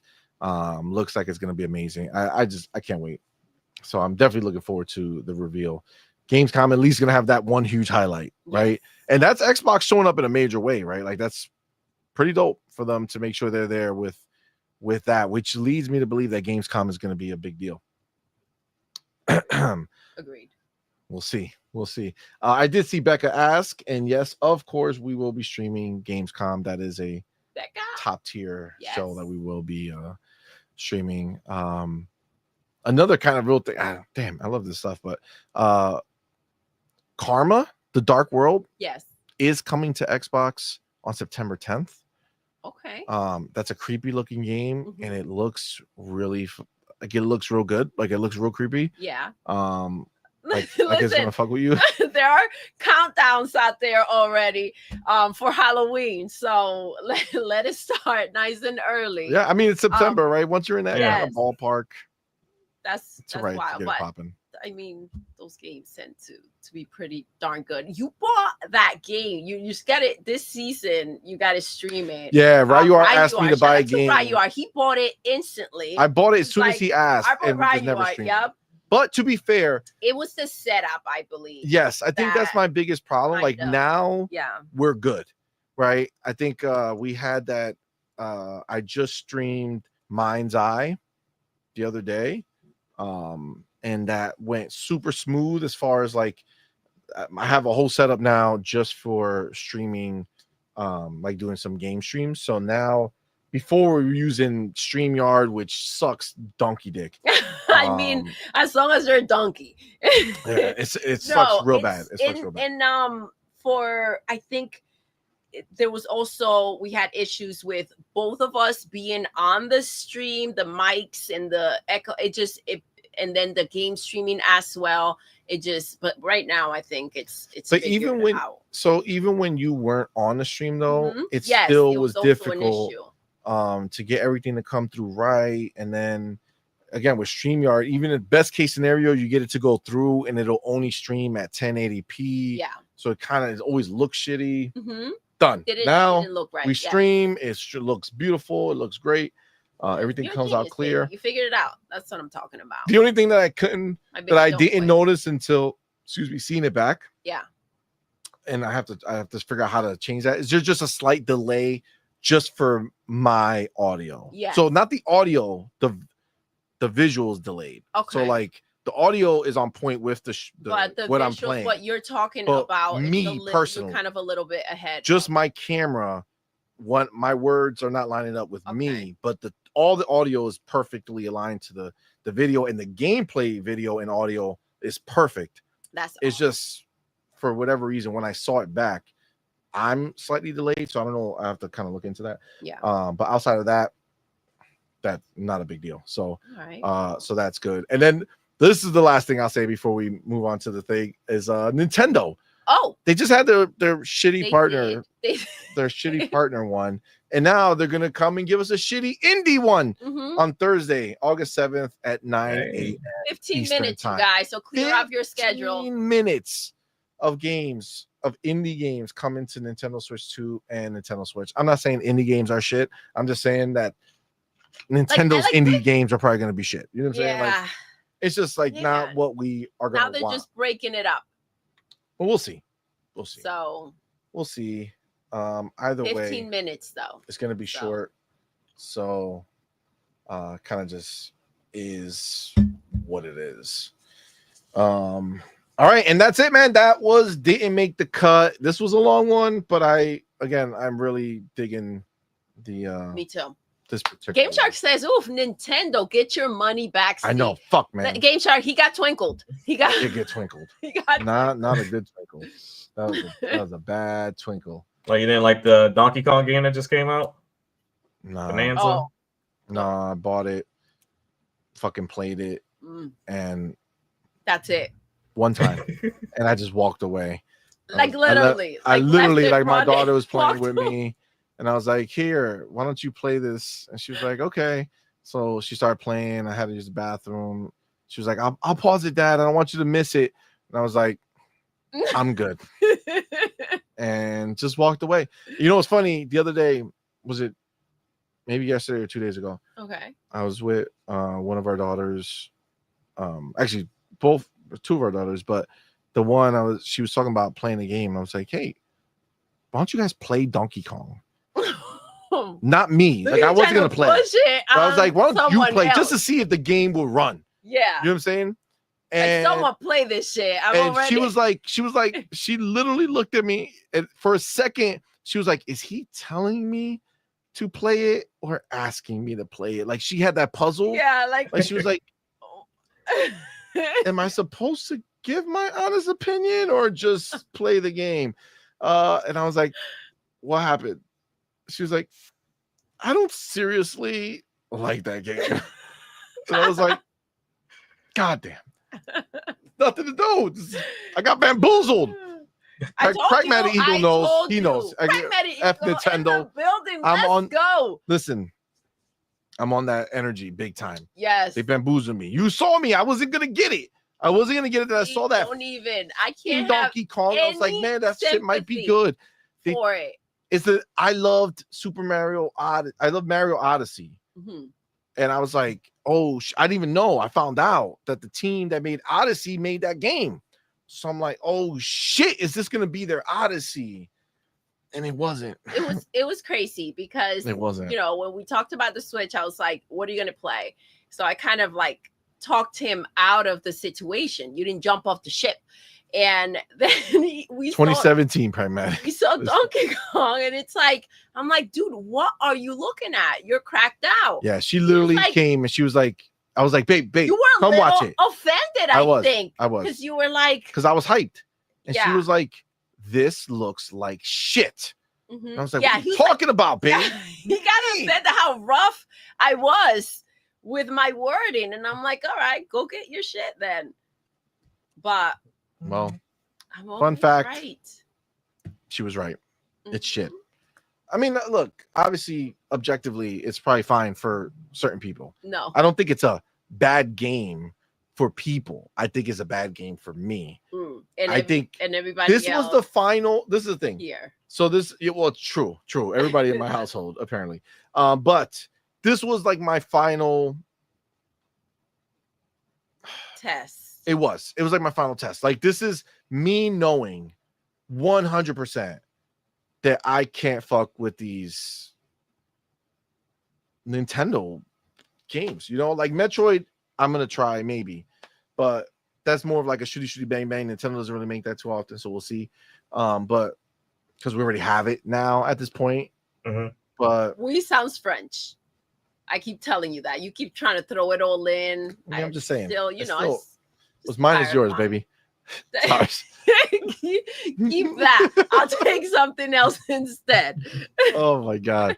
No, but listen, I think also I think you like having your consoles available in case something pops up that you want. You don't like that feeling of like, oh, I want to play that and I don't have access to it, right? So I think that's part of it as well that played into it.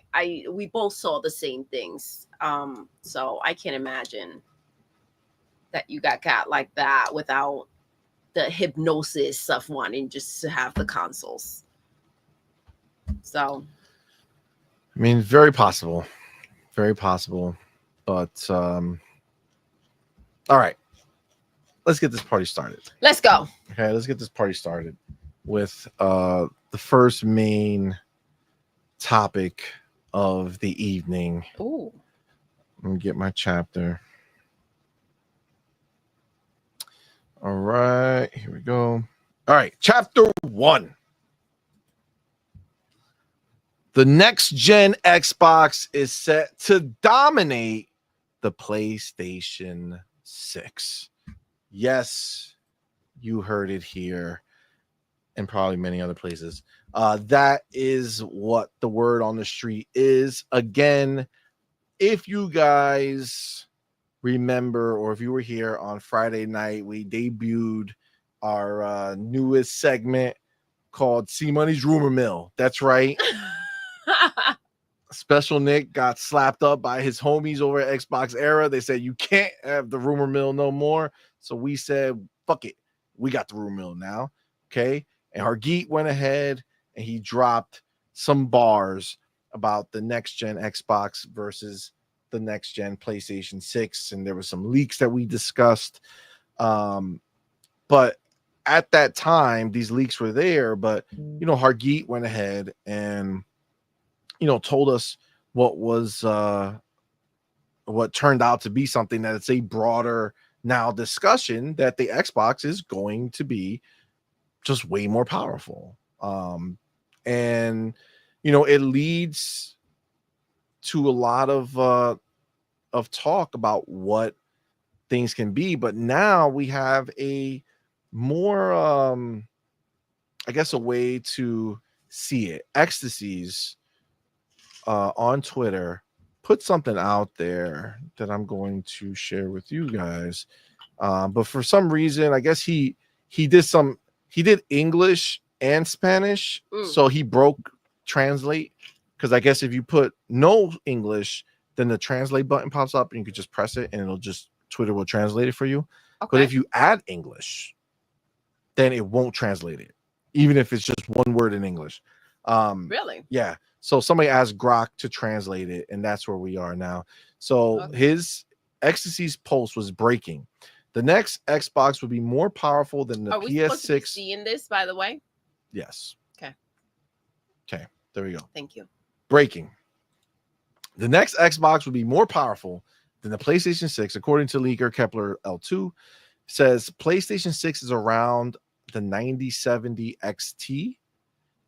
And the Xbox around a 5080. Now, why would he compare a 9070 XT, which is AMD, versus a 5080, which is NVIDIA? I don't know. But 5080 is a beast. On RDNA 5. Every feature that Blackwell has, they'll have in RDNA 5, and then even more. And that is one of the of the big things here where, you know what, I need to find, I feel like for me, the difficult thing is talking AMD and NVIDIA, right? So what is the equivalent NVIDIA graphics card to, what was it, 97? 9070 XT. 70. 9700, right? 9070. 9070. 9070? Mm-hmm. Yeah. Got cracked out. Nope. XT. I don't believe it. It is. That's exactly what that says. Okay. 10,900,000. You know what's fucked up is that I got out of the place that I was Oh. Googling that. Okay. Okay. No, I found it. 9070 XT. Okay. 9070 XT. Okay, there we go. Because you know you're gonna have motherfuckers be like, you got a 5080, but this is a 9070. Okay, so it looks like it's a 5070. Okay. A 5070 Ti, which is close to a 5080-ish. But that, okay, yeah, so I'm seeing it here, 57. Let me see. Well, it's not quite, because the 70 Ti actually slaps it up a little bit. So I would say closer to a 5070. Okay, closer to 5070. So it is, I mean, obviously, as far as, you know, AMD versus NVIDIA, it doesn't really go to in too much favor of AMD versus NVIDIA, right? And NVIDIA normally goes, oh my god damn it. Oh my god. No, not yet. So it being a 5080, I mean, look, it just seems like that is going to be a real nice number for a console to have, but there's other ones as well where there's a pretty universal conversation being had. Let me see this one over here.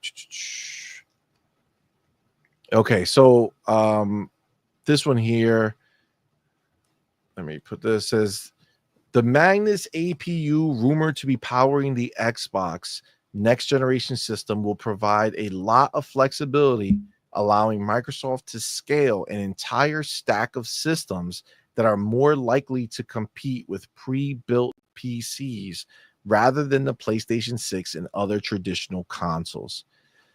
Damn, it's almost like Xbox is just leaving PlayStation behind in every way possible.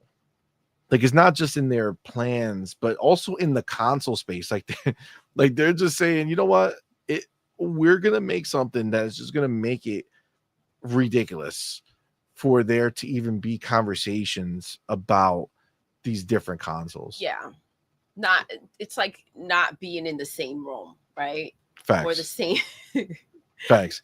This is going to be the biggest thing right here. This is the big fucking crazy thing that Xbox is going to be doing supposedly this gen. That's really going to be a game changer. It says not only does this design featuring separate CPU and GPU dies, that is huge considering that every console for God knows how long has always been on one die. CPU, graphics, CPU, always one spot, one chip. Here, they're separating it, which obviously that's what the big benefit of PC tends to be, where you can go super powerful on a graphics card and have a certain level in the CPU, and they're separate entities. Ooh, I wonder if they're going to let you upgrade. That'd be crazy. They talked about that before, remember? Mm-hmm. Being able to like slide in the new card, that would be real crazy. They did. Phil did. Yeah, it continues, says steps away from the traditional monolithic design that balances power with cost. It would also be more powerful than anything we have seen so far. That sounds pretty fucking amazing. Yeah. I mean, this is the thing. When you line up the conversations around next gen, right? Yeah. When you line that conversation up, you see two very different companies talking about this, right?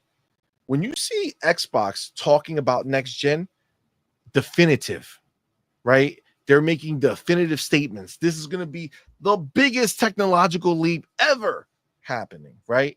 You have Phil Spencer saying, listen, I don't want you to buy our games because, our console because of our game that we have locked behind, this wall.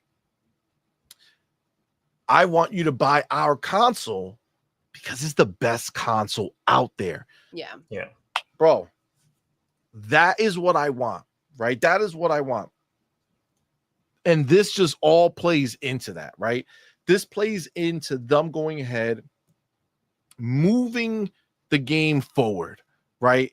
Leaving PlayStation alone right where it was before, just doing its own fucking same old thing. Same thing from PlayStation 4 to PlayStation 5, right? It was all the same old shit, tried and true, right? All the same thing. They kept the system mostly the same. They didn't want to rock the boat.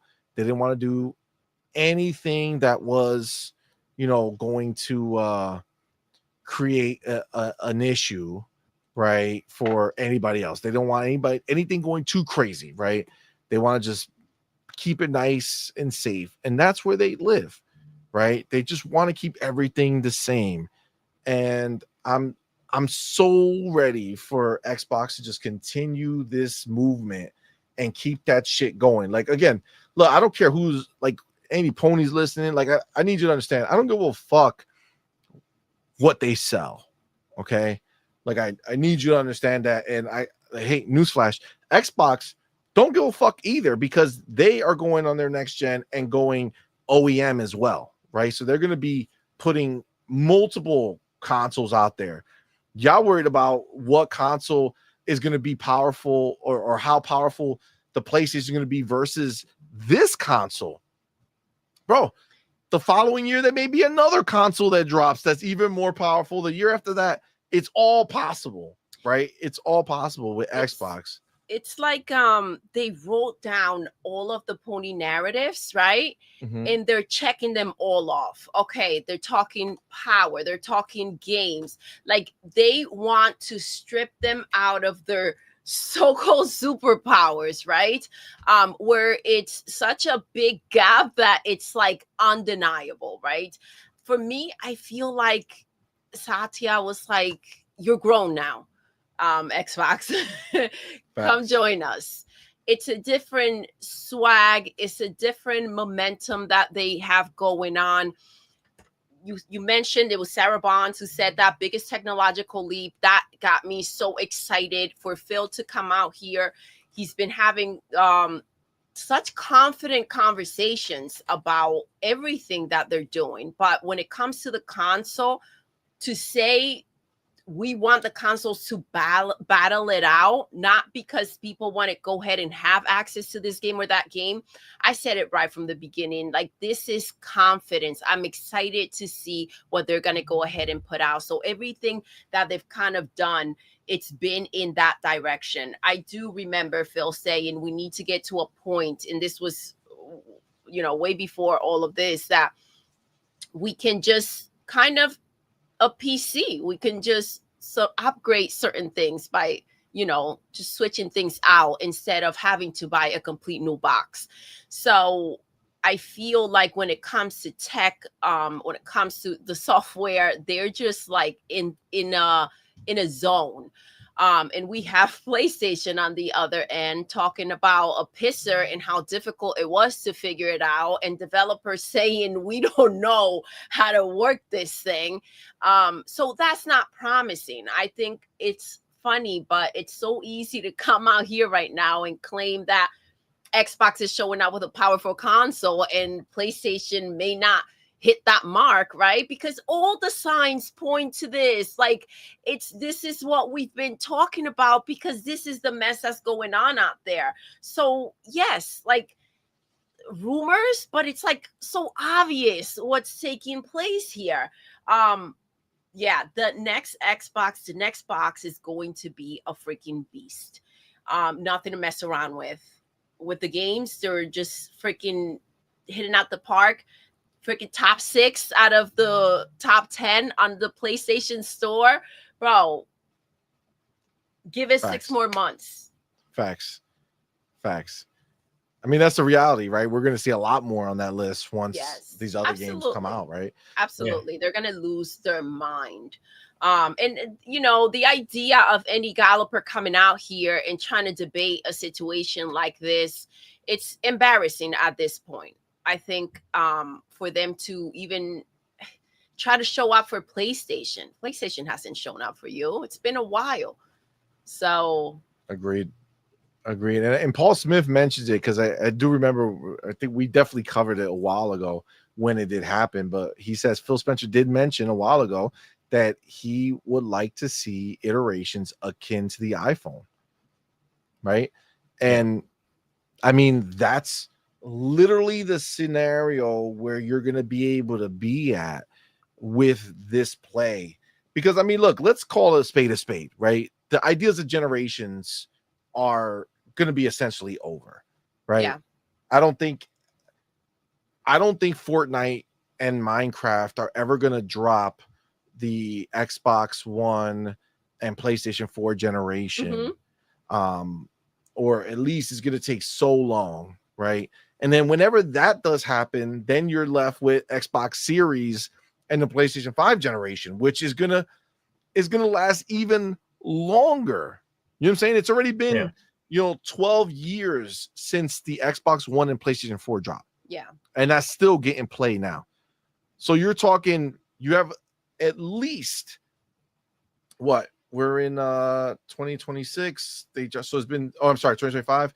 So it's been 5 years since the new consoles dropped. You got at least another 7 years of minimum of Series and PlayStation 5. Yeah. You know what I'm saying? Like being around, right?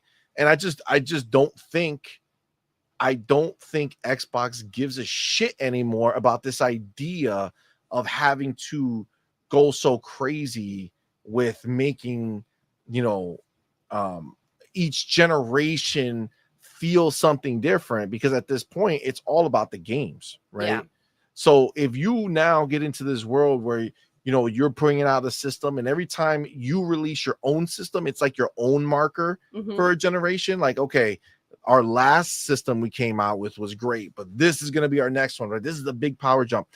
But they're not going to be the only ones, right? Yeah. The other OEMs can choose to do whatever the fuck they want as far as, going higher or whatever it is. So honestly, we're going to be in a crazy new world, man, where there will be a new console dropping, every year.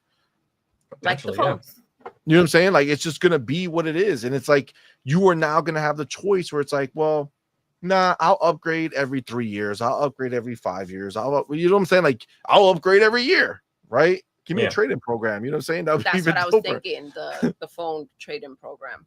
Right? I mean, that allows for things like that to happen. Maybe Xbox does it on their own, and you bring one of the Xbox-approved consoles over, and, you can trade it in and get credit towards the next one or whatever it is. I mean, there's so many options with it. And again, I'm big on the words that they say, and for Phil to say that I don't want you to buy our console because of the game. I want you to buy it because we have the best box that's out there. That is phenomenal, because again, remember, once you say, we want to have the best box out there, but you're also having OEMs that are coming out to make their box, and now you're creating competition amongst them. Right? Yeah. PlayStation gets forgotten in all this scenario, by the way. You know what I'm saying? Not that people are not going to buy it, right? Like, to be clear, there's always people are just going to know PlayStation forever, right? That's not going to change. Well, maybe forever. We'll see. But whatever box they come out with, people will buy it because of the name recognition. But like, as far as like just regular mind share amongst the majority of people that are just looking at, like, maybe not the ones that already know a PlayStation, but like everybody else, you're going to be in a scenario where people are just going to see Xbox, the name, everywhere.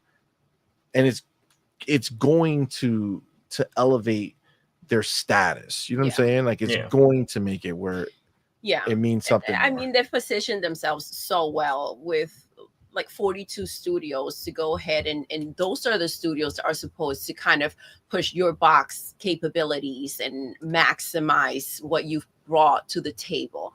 So I think things are just going to get so crazy. They are definitely building this huge gap between, you know, PlayStation and Xbox, and that's just going to continue because of the situation that PlayStation is in. So we're gonna look at Nintendo, PlayStation, and Xbox. So they are. It was always, you know, them two kind of like back and forth, but I think they're isolating themselves and taking it to new heights. Agreed. It's gonna be undeniable for sure.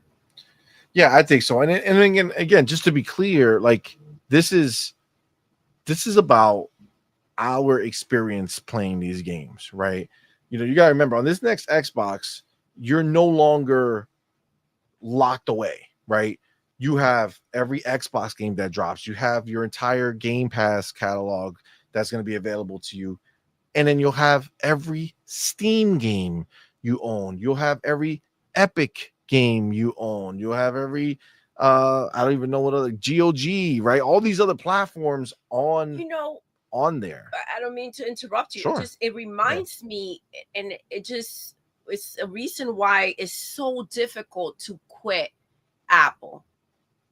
Everything just connects seamlessly. Your watch, your phone, your iPad, The your ecosystem. laptop, your computer, like it just all goes so well. And it's so difficult to be outside of that when you just want to find everything in one spot no matter what you're on. And I feel like that's kind of like the situation that they're creating where you kind of can't leave the ecosystem because it is just where everything kind of gels together.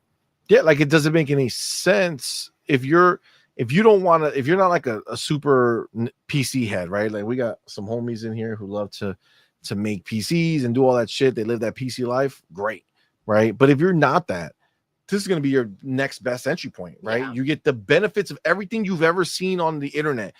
Oh, huge Steam sales. Oh man, I wish I could take advantage of huge Steam sales, but I don't play on PC, so nope.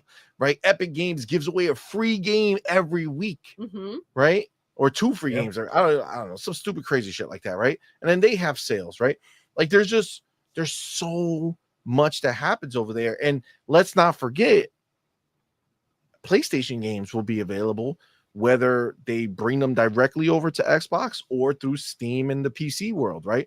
So you have literally everything you can ever want to play.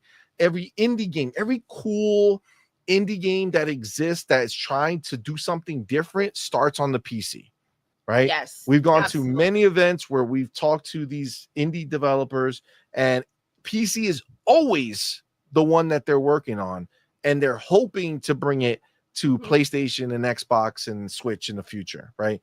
PC is never left out.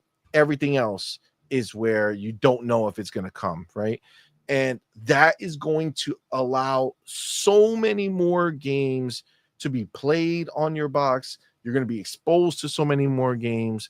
And the idea that these developers are going to have way bigger group of people to sell to, right? Like that's going to be a huge thing, right? So it just changes. It just changes everything. It's so important what you just said about the developers, right? Because that is the line that kind of you always hear. Hopefully when it comes to the consoles, right? So to go ahead and start somewhere and have, you know, from the Xbox community, people being able to just have access without porting the game and putting in all that extra work, especially, you know, the developers that are doing this and don't necessarily have the funds to go ahead and as much as they would want to have everything ready in one shot. So, or they have to wait for the game to do well enough to go ahead and or get wish listed enough. So this is going to be a really big deal for gaming in general, I feel like.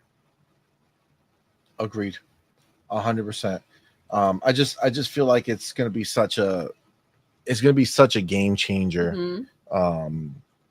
Just for us as gamers, like fuck all the other nonsense, right? Like I don't give a shit about Xbox versus PlayStation. I mean, it's funny to mock the ponies, but it's just like gamers are winning in such a great way. Yeah. Where now they're gonna have so much more choice available to them, so many more entry points, because you gotta remember they do allow. Hargeet was talking about it, and one of these mentions that it's a whole stack, right? Which means that Xbox, they're gonna have people who make cheap Xboxes. Yep. That obviously don't have the same power and fidelity, but they're gonna be out there, right? They're gonna allow for that, which is a huge thing. Let me get some of these super chats, then I want to get Pharaoh in here because I want to hear everything he has to say. But we have our boy, our motherfucking homie, Pragmatic Eagle. Dude, great to see you, my brother. And he went ahead and gifted 10 on point for gamer memberships, man. Thank you so much, my brother. Appreciate you, fam. That's what I'm talking about, bro. Appreciate you. Yo, thank you so very much, my dude. Y'all know what to do. Tell him, baby. Put the motherfucking welcome to the family emoji in the chat. Welcome our newest members, man. We appreciate each and every one of y'all for rocking out with us, man. Thank y'all so much for being here. And of course, our boy Pragmatic Eagle. Let's go. Thank you, my dude. Appreciate you, fam.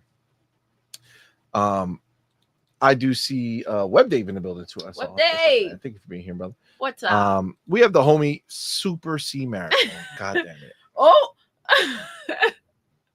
Thank you for that $2 super chat. It says, I can't wait to play my Switch 2. Wahoo. God damn it. He's back with another 2. Nobody told me this mushroom makes me grow for 5 hours. Oh my god. Oh, okay. That's real wild. And he's back with another 2 hours. Princess Doodle, 5 hours. I'm intruding. Let's go. Let's go. Oh my god. That's wild. Thank you, Super C Mario, for that. You got the homie Knight of Cypher with being a member for 4 months. Thank you, my brother. Appreciate your support, man. Says, why get a pisser when you can show off your magnets? Oh. Damn.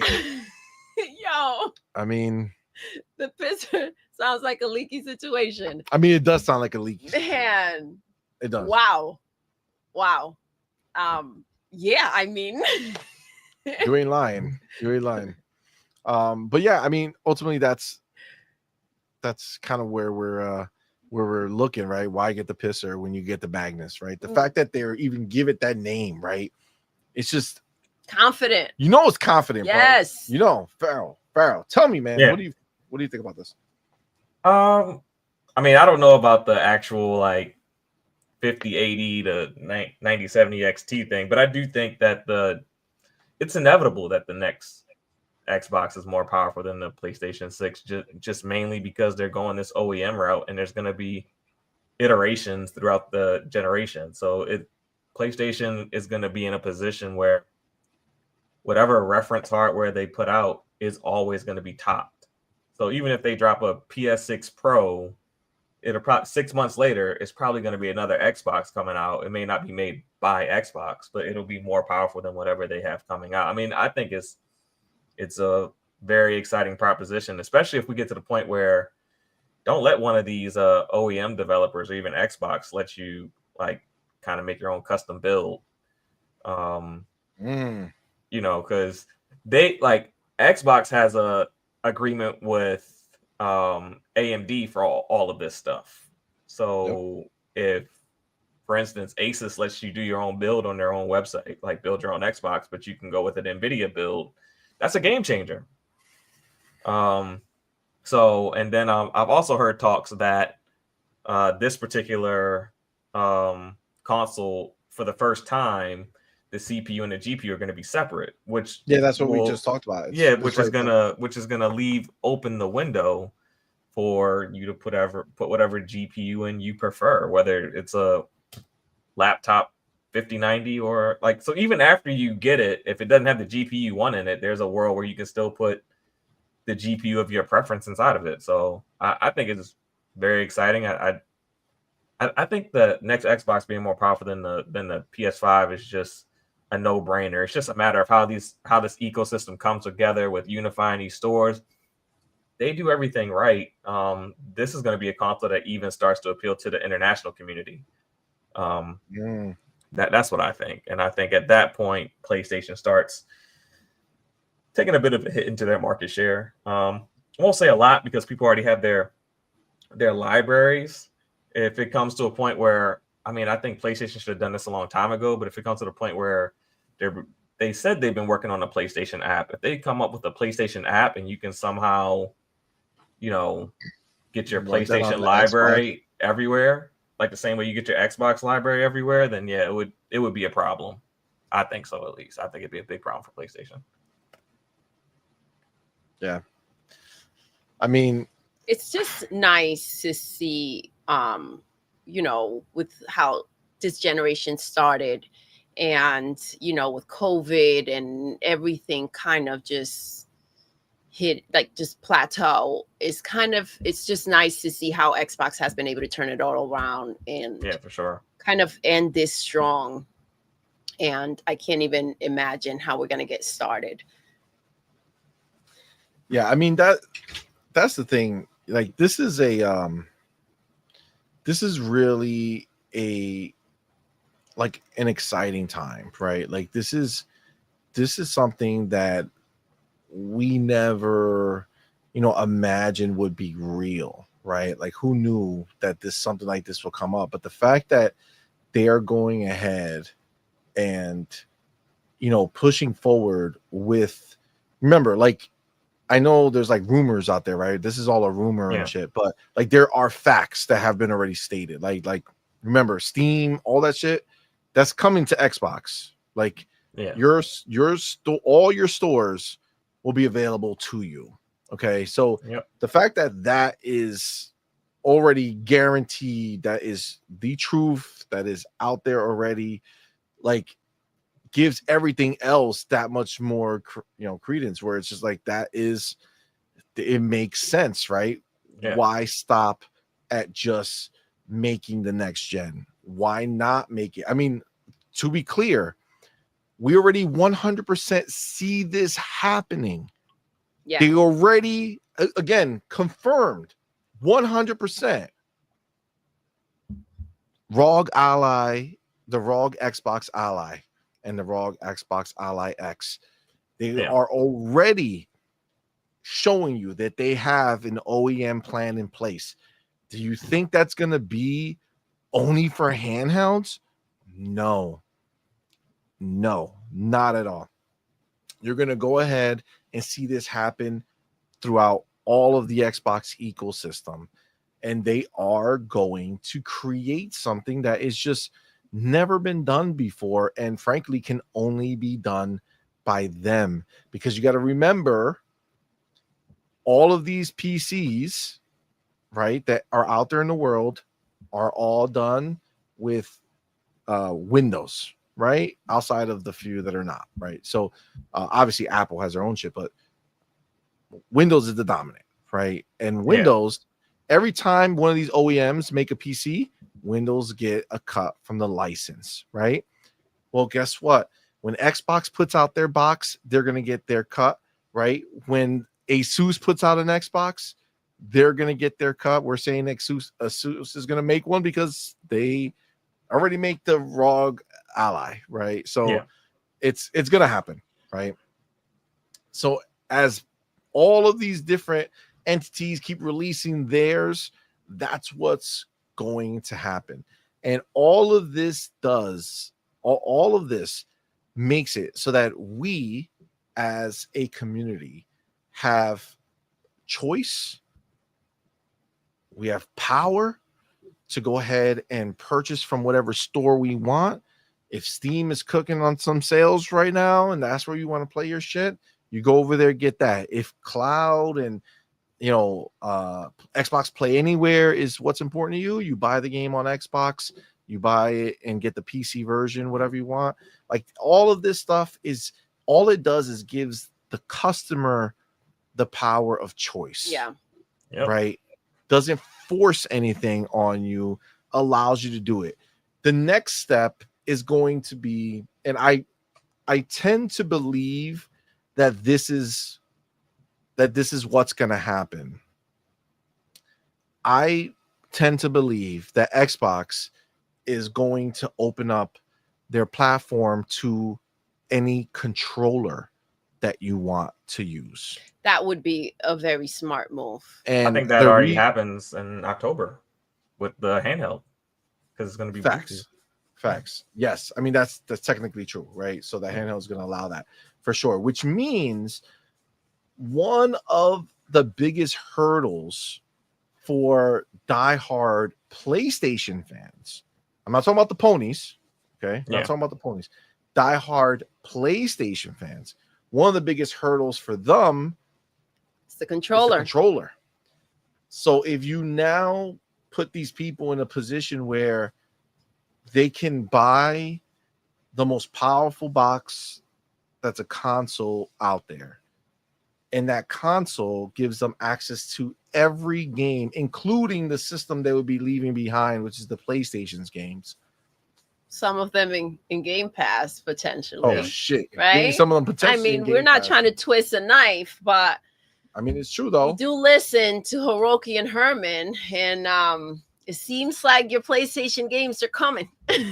Facts. I mean, that's just the reality of what it is. So, I mean, ultimately, this is a scenario where Xbox is creating a win-win-win for everyone who wants to get involved, right? And that's including, to be clear, right? That's including PlayStation. Yeah. PlayStation is going to win from this as well, because when you buy those games, you're still getting in the cut. If you prefer the PlayStation controller and they allow you to use it, and you buy PlayStation controllers, they're getting the cut, right? So it allows them to win regardless. Yeah. Right. I just think this is a beautiful thing, man. Listen, even if you're not winning, right, this would be a win. So to get any type of money, that 30% they're getting from Xbox, now they're porting their games with the controller, whatever they can get, it's necessary. Hiroki's really gonna like that money. Now, my question is, for anyone in the know, right? So I'm not talking about like the mindless, and when I say mindless, I'm saying as far as like in gaming world. Yeah. Right. The people who don't know shit, they're just like, oh, PlayStation, sure, bye. Right. Because they don't know, they don't follow. They just know, oh, there's a new PlayStation out. I'm going to play Call of Duty or Madden or whatever the fuck. For everyone else in the know,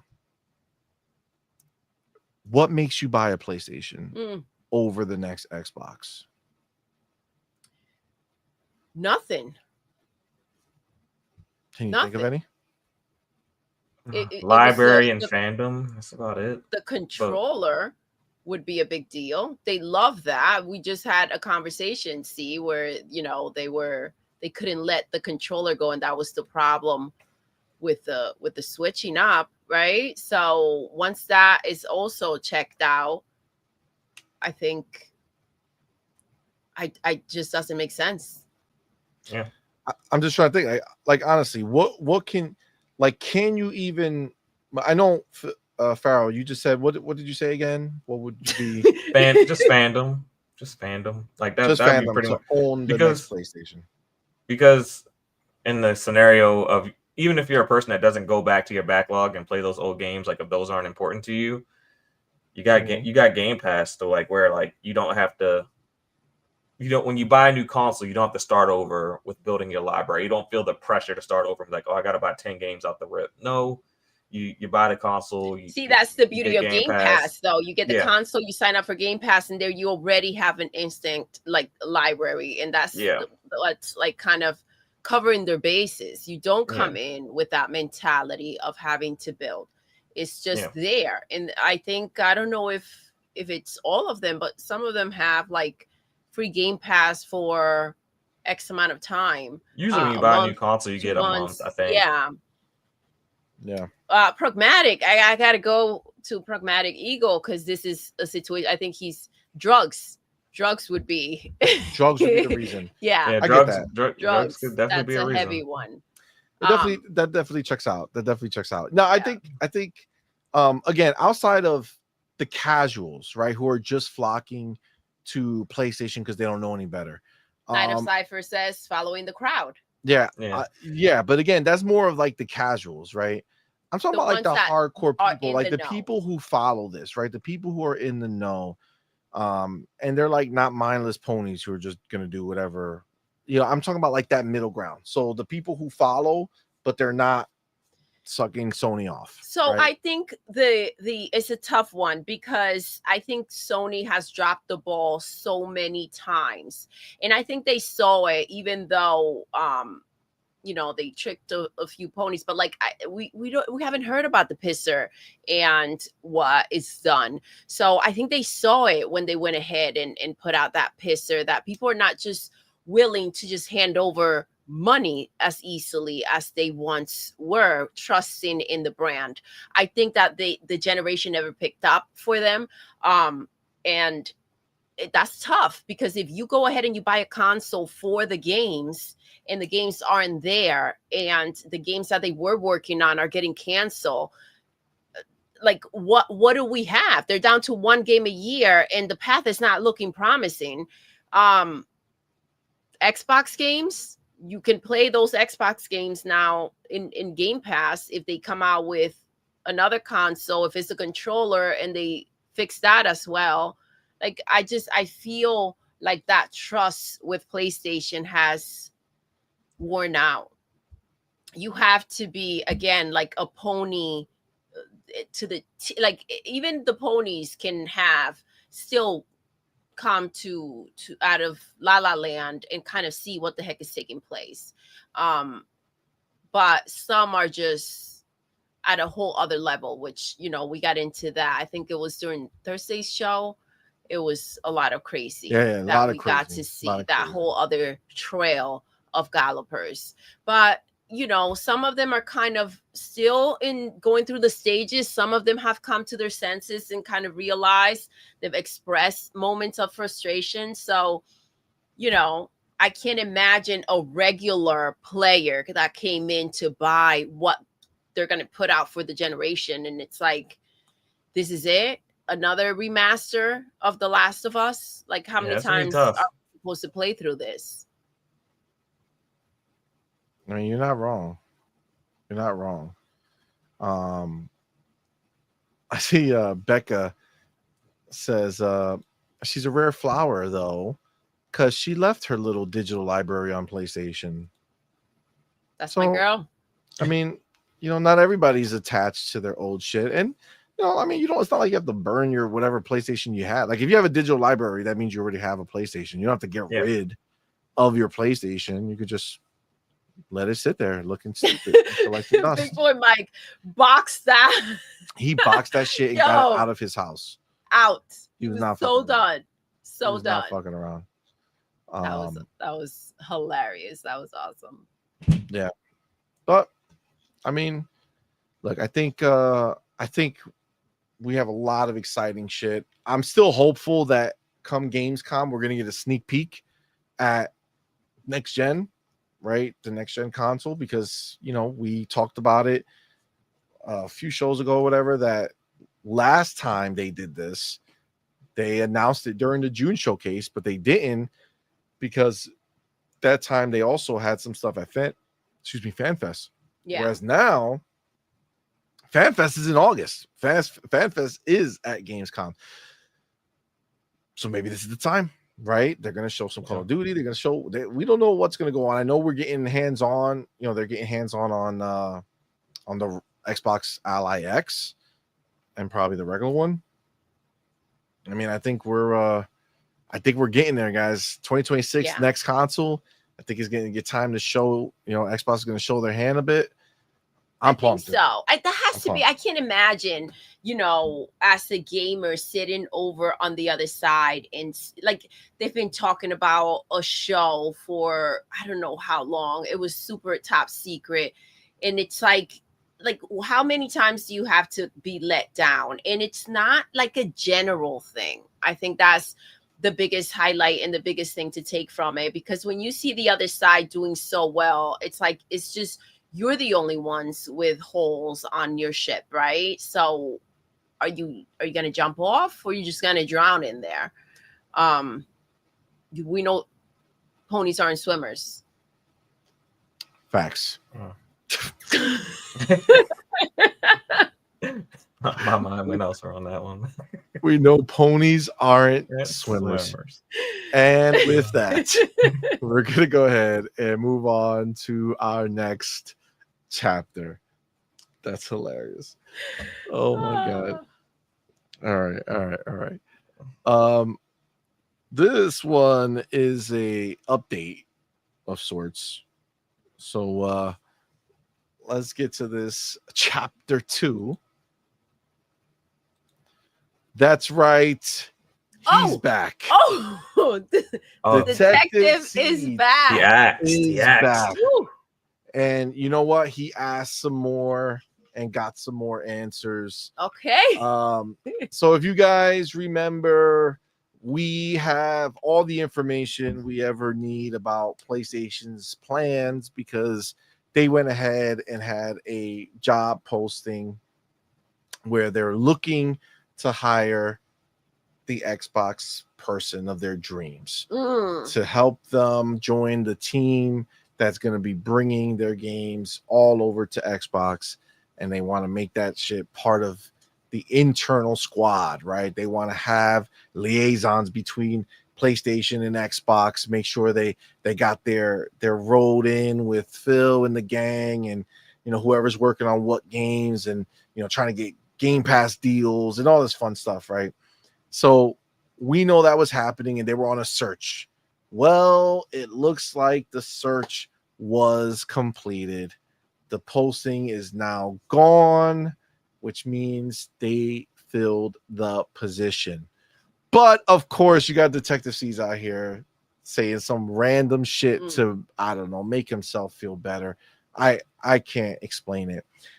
So he says the PlayStation job opening that caused mass chaos has been filled internally. Okay. Where the fuck does it say that?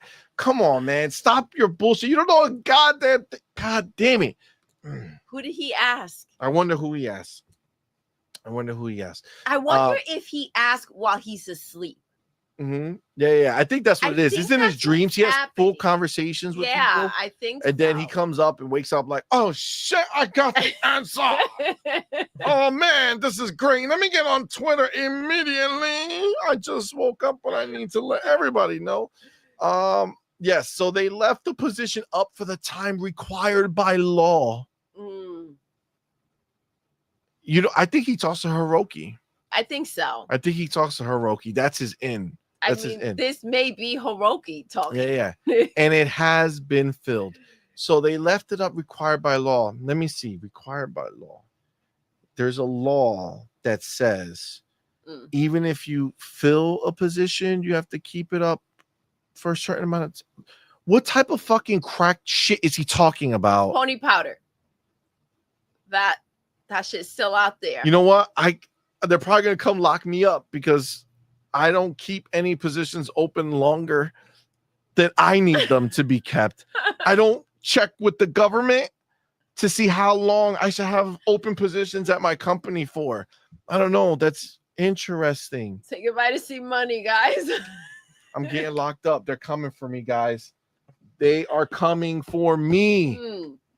They left the position open up for the time was ask Detective required by law. I don't know why I didn't ask him before having my own company and running that and doing that stuff. I should have asked him. Yeah. I mean, not everything that I did to get everything going and building it and doing that stuff. No. All I had to do was ask him. Yeah. Because I wouldn't be going to jail soon. Because I now just found out by Detective Seeds, that if you have a company, you're required by law to have it open for a certain amount of time. Yeah. So if I don't want that position to be filled anymore, I'm fucked. Yeah. Because the government says I have to keep it open for a certain amount of time. Oh shit, you're perfect. I'm going to hire you, but I can't. You got to wait 3 months before I can hire you officially. because it's required by law for me to keep the position up. Shut the fuck up, bro. You dumb bitch. That's the stupidest fucking. Hey, That's so stupid to talk about. Yeah. Required pony mind by law. games. Pony mind games. But you know, I love how little it takes to convince a galloper of what they want to think it's real. Like, the delusion is wild. Like, to come out and say some stupid shit like this. Like, is anyone putting likes on this nonsense? Let's how many likes does it have, CMoney? Oh, people are gonna like it. You know how many stupid ponies there are? 196. 196. Well, maybe not that many. 21,000 people saw it, and 196 people put a like on it. So I'm gonna say that most people read that and said, "Shut the fuck up." Jesus Christ, bro. Like, tell me you're desperate for attention without telling me you're desperate for attention, bro. Has not been filled internally. Okay, well, how'd you know? Did you ask? Well, you know what? Let's ask. Can we just get Herman, get his DM or some shit? Let's just ask. Hit him up. Hey, did you fill that shit up internally? Yeah, we did. Wow, thanks, Herman. You know, they're just looking for someone. Oh my God. You just gotta ask. Yes, because you know, I feel like Detective Seeds needs a cape. You know what I mean? He's like Batman. Batman. Like the pony hero. He's like a fucking detective with the superpower of ask. All you gotta do is ask. All you gotta do is ask. It's crazy because like these people are out there interacting with other people. That's like wild. Dude, this is real crazy.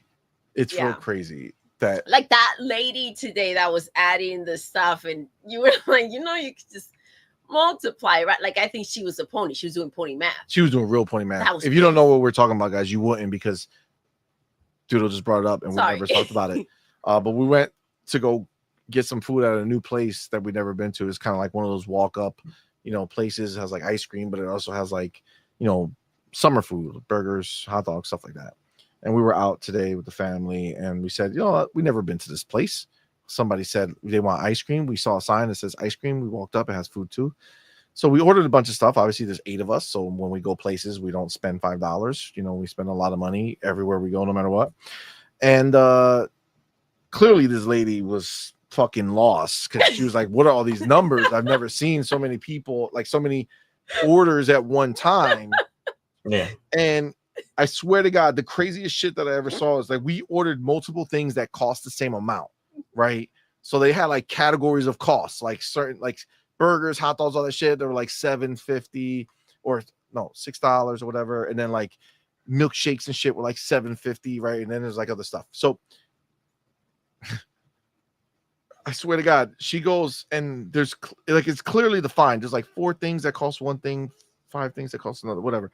And instead of just like she has a calculator, right? So I'm like, oh, she's gonna crush this. She goes, she's trying to do it on the register at first. She's like, no. Let me just use my phone. I got this. Get on a calculator, right? I literally heard she was like 450 plus 450 plus 450. God, bitch, hit multiply. Why are you doing this? Just fucking count them. 1, 2, 3, 4, 5. 4, 5, 5. Write this shit down. Get the next set. Why are you doing this shit so stupidly? And then she turned around and I saw a tattoo with a PlayStation symbol. I was like, fucking pony. I knew it. I knew that. Of course, it would be a dumbass pony doing this stupid ass shit. That was wild. Nah. There wasn't a tattoo. That'd be real funny though. That would be real funny. Yeah. But she gave me pony energy immediately. Yeah. So yes, that was real stupid. And I feel like that's right up detective. Yeah. I feel like he goes and he says, I'm gonna ask somebody about some information. Mm-hmm. And then he like writes a message on his phone. And like I'm gonna send a text to somebody, and then he like texts himself. And he's like, "Oh, Ooh, what a question. What can I answer? Yup, internally filled. Kept it up for the legally required amount of time. Guys, come on, man. What kind of crazy shit is this? Okay, what kind of stupid, crazy, ridiculous shit is this? Let me get our homie Demo Flow in the building. Ah, dude, thank you for being here, bro. Thanks for being a member for 17 months, my brother. Says LOL, but they can sure believe that the next PlayStation is going to be on the same level as a 5070. Oh, they will believe that. Yeah. Well, some people say 5090. To be clear, we talked about Nibs going in and saying with his mathematical pony math that he does, he ended up at 5090. You know what I'm saying? 5090, which is, you know, probably close, right? 5090, but under $1,000. Mm-hmm. It's really bad. It's really bad that this is the scenario that exists out there. But aside from making fun of the stupid shit that he said, the fact is, it's obviously gone, right? Unless he doctored this picture somehow. I'm gonna at least believe that he didn't do anything other than search. That being said, he says the job you are looking for is no longer open. So maybe he typed in like, you know, janitor, and they're like, nah, we're good, dog. Didn't you get that job last week? But yeah, I don't know. Let's assume that that's true. Then it's done. The deed's done. They found who they needed to go ahead and finish what they was starting here, which is putting together a team that is dedicated to bring games over to Xbox. You know what's the funny shit? The real funny shit. Bounty in the building. What's up, fam? I see you, homie. Game on, Jesse. What's good, fam? Yeah. The funny shit is that they still believe that this is like an old listing, like that it's been around that long. What they don't realize, this is how stupid they are. Okay, guys, I'm gonna say, I have to say it lower because I feel like, you know how if you talk at a certain level, like they won't be able to hear it right. Yeah. Like they'll, you know what I'm saying? So I'm gonna talk at this level to make sure that they can hear it, understand it, right?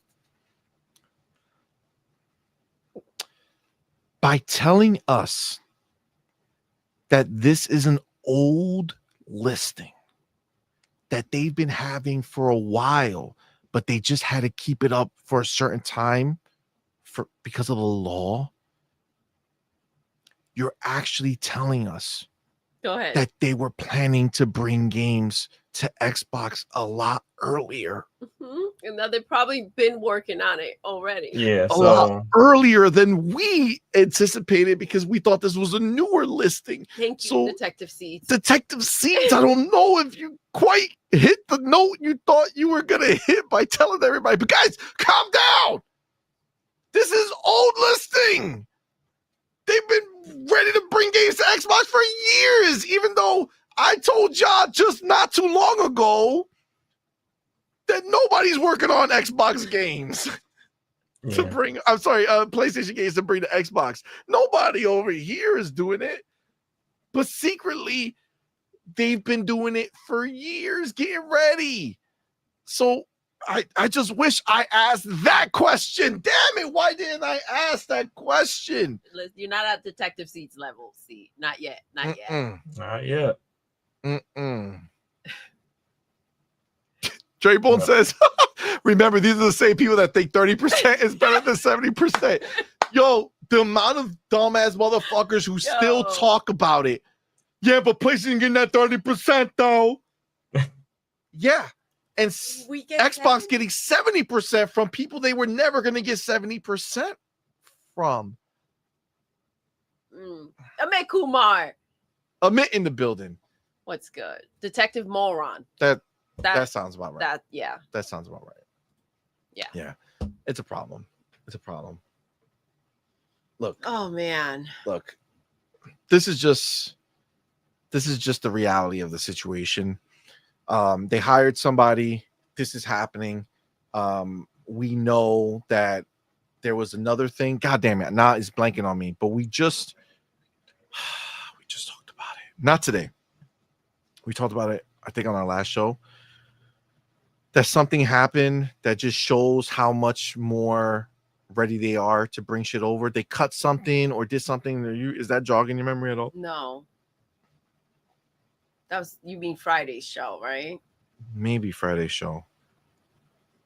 Oh man, I forget. They did something.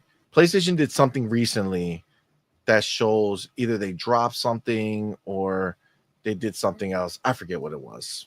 We talked about it already. But when you take that thing, whatever that thing was that I talked about, that all that shows is how much faster they want to get this done. Yeah. Like how much faster they want to move. They're putting, money out there. Hiroki is not too brokey to bring Xbox games to the Xbox platform. They're just not. They are willing to cater to anyone other than the developers. Literally, Nintendo, Xbox, anybody else. The one thing is, Xbox takes care of, us here on this end, and they go and do their thing, which they should. But PlayStation has so little interest on those developers. It's crazy. Agreed. They're very triggered by their own. Yeah, I mean, look, audience. At some point, it has to suck that your preferred platform is more interested in expanding for themselves, not for you. Yeah. Meaning they're not looking to make more money and put their titles everywhere because they're funding some amazing service that they have that they want to keep going for you, or they have this amazing lineup of first party bangers that they're dropping every year, 3, 4, 5 a year for you. They need to keep funding that, so they got to put their games everywhere to help fund that and keep that going. Like they're doing it strictly to help them buy more anime. You know what I'm saying? Like that's where that's literally where they spend all their money, bro. It's really that crazy. You know what I'm saying? Which is funny that they're catering to us because the developers say that we don't buy games. So Hiroki seems to think that we're gonna somehow show up. Facts. We'll see. Facts. They'll tell you in one breath that that Game Pass is floundering and nobody has it, and then in the next breath they'll tell you that Game Pass is ruining the industry. Oh, completely. The industry, smallest fan base, right? That's the way they want to say it. Smallest fan base, smallest group of people, right? But that small group of people have the power to change the industry. Mm-hmm. On PlayStation, you have to buy every single game. On Nintendo, you have to buy every single game. Xbox is on PC, you gotta buy every single game. Unless you have PC Game Pass. Actually, forget what I said. Okay, the PC Game Pass and Xbox Game Pass. On PC and Xbox, the only places that you can go ahead and get this subscription. Okay, but they are ruining everything. If PlayStation was so amazing with 77 million or 78 million consoles out there, and if most games are lucky to sell 1 million copies, right? 77 million boxes, million copies for most smaller, like the majority of games that are released would be the best thing in their whole entire world. How come PlayStation can't handle that and save them? How come it's Xbox on the tiny platform that is responsible for ruining the industry? Listen, I think these scallopers are smarter than they seem. They've been trying to bury Xbox for a long time. These pony bots too, and it's for a reason. So they've been sniffing the situation for a while. I feel like there wouldn't be that much ingrained hatred if it wasn't because there was something there, right? I mean, if Xbox didn't have the power that it has, if it didn't have the value in the games that they make, if it wasn't such a force, these developers, why even bother? Why even bother? Kind of like what PlayStation is saying about the developers. Why even bother with you? Poor pony. That's cold. That's cold. But real. Are you? I mean, it's real. It's real. No. You're not lying at all. Still cold. Hurts them. Hurts them deep. Hurts them real deep. They crying inside. I mean, this is honestly why. Like, think about it. For him to go ahead and go double check, like, oh look, it's gone, guys. You see, they already filled it. Like, what are you saying? You don't say, like, why even talk about this? But this is how they're trying to cope with it. I don't know. They're trying to feel better about themselves. Because they don't want to see it out there because it's real to them, right? So, like, if it's not there, we don't see it. La la la la la. It doesn't exist. That's the mentality that they want to move forward with. As long as that was there, and the fact that by the way, the fact that he's aware that it's gone and that he's been checking, it's just a sign of how painful this has been for Detective Seeds. So good for you for getting through that. And the fact that it's not up there anymore, I guess you can maybe get some rest that night. But the fact that he's been checking and he can put this out here speaks volumes. Facts. Yeah, I think so.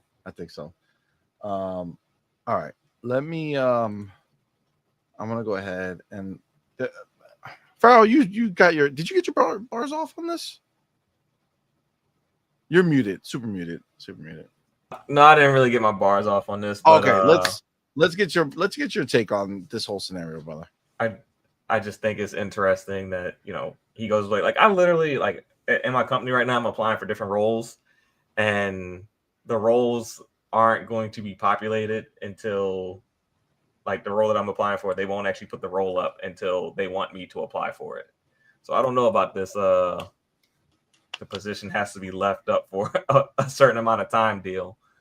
And like what you were saying about, you know, why PlayStation can't help them. You know, PlayStation has done a horrible job of fostering a real community of players. The Xbox community has a very strong community, and we listen to each other. You know, like when a game's hot, we talk about it amongst ourselves one way or another. And, you know, we flock to games, and the games that we flock to, it just so happens other people flock to those games for whatever reason that may be. So, you know, the game that's hot on Game Pass that we're all loving, all of a sudden they're all going and buying it on PlayStation, or, you know, it's also hot on Steam. I just think we in the Xbox community just have a stronger community of gamers and a more hardcore community base of gamers, whereas PlayStation's is just a lot more casual. So it's harder to sell to them because they're casual based. They kind of already know what they want, and they're not really open to buying anything outside of that, especially when games are $70 now. It's kind of hard to get people to buy new things that they aren't accustomed to playing when the price of games keeps going up. Yeah, I think you're right about that. And I think that comes with the fact that it's a chosen box. Like you chose to have an Xbox rather than, you know, my friends have Xboxes, or, you know, I heard that this is the box to just get, rather than I want to get that box because I want to play this game.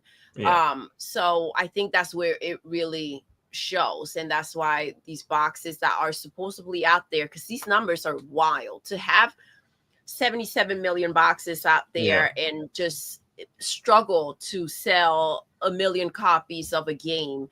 It's really crazy. Like, where are these people? I feel it's easier to find, what's that saying, a needle in a haystack, than to get these developers to show up and actually invest in the games. Like, what are these boxes bought for? It's, man. Yeah, that game that they've been bragging about all year, Lost Soul aside, I think it comes out this month, and you don't really hear anybody talking about it. No. Who would? You know what I'm saying? Like, it's not an important game. They know it's not theirs, right? So since they know it's not theirs, why are they going to talk about it? Yeah, Right? They know it's only there for a little bit. They don't want to go ahead and gas up, gas up the game, and then 6 months later or a year later, it's on Xbox, and they're like, oh, yeah, it's already day and date on PC, so it's on Xbox day one when the new handheld drops. So it's just they crazy. They want to gas up a game that's going to end up on another platform. Like, what do they do this for? So for show. Yeah, if it's not like a big story title or an exclusive, they don't really give the game a lot of love nowadays over there on the PlayStation side. I do kind of notice that. So if they have like an exclusivity window that they're sure about, or it's like a big game from a story developer, that's like the only time they really hype games over there. That's kind of what I have noticed that a little bit more lately. Well, we'll see how it goes. Gears is right around the corner. Hey. See how that plays out. It is. We're gonna see how they game they're gonna have to play. Yeah, we'll see. We'll see how they do with it. Because it's not really high on their pre-order list, so they might be intimidated by this one because it's a little sweaty for them, and they're not big fans of that. So we'll see. Yeah. Might be a little too intense for them. All right, let's go ahead and move on to the next chapter. And it really goes in nice. And this is not going to be a long thing, but I do want to talk about it a little bit. Let me just take timestamp real quick. Here we go. All right. So, chapter 3. A game's coming out, and it's skipping the almighty PlayStation 5. Second time. Interesting. This summer. Interesting. You have a game called Teenage Mutant Ninja Turtles Tactical Takedown. It's coming to Xbox Series, Nintendo Switch on August 14th. It's already on PC. Not coming to PlayStation, at least for now. And I just wonder, because Xbox has the smallest user base. That's what they say, and is dead, and nobody buys games. Why are they bringing Teenage Mutant Ninja Turtles to Xbox and the Switch and not PlayStation? And before you sit there and talk to me or try to put out there, well, games miss Xbox too. Sure. But, you already told us the reason why they miss Xbox, right? Because they're smaller, right? Then nobody cares, right? That's what you say. Okay, cool. But you think PlayStation is the best and the most dominant and it's the greatest thing ever. So why would a game go ahead and miss and skip? They don't own this game. Xbox doesn't have anything to do with this game. Ponies don't buy games? The word's getting around? Maybe. I mean, I saw a thing with someone asked Grok about the differentiation between sold games by owner on platform, and Grok was actually saying that I don't know where they sourced it from, but Grok was actually saying that Xbox users per average buy more games per console owner than PlayStation. It was like 1.9 versus 2.3. Interesting. So that's a just fun little stuff. I'm not saying that ponies are liars, but if the shoe fits. If the shoe fits and it has Mecha Break isn't logo, on PlayStation 5 either? That's 3 games. Away. Because the original Space Marine didn't make it. 5? That's what Amit Kumar just said. What Space Marine? The Space Marine that released into Game Pass in June or late May. Oh, that's right. That skipped that too. Yeah, that skipped PlayStation. And then he's saying Mecha Break isn't on PlayStation, and now this Teenage Mutant Ninja Turtles. isn't on PlayStation apparently. So yeah, that'd be pretty interesting. I'm just saying, if you're gonna go out here and tell us that PlayStation is the leader, why would anything skip PlayStation? You know what I'm saying? Seems interesting to me that and this is like an IP, right? Yeah, like it's a known IP, Teenage Mutant Ninja Turtles. yeah, it's coming next week. I didn't even know this was coming out next week, August 14th. It's not a Game Pass deal. Nope. Huh. Interesting. That is interesting. You have the homie Bounty in the building. Bounty, what's good? Shout out to my boy. Thank you for being here, brother. Thank you for being a member for 19 months. God damn, that is fire.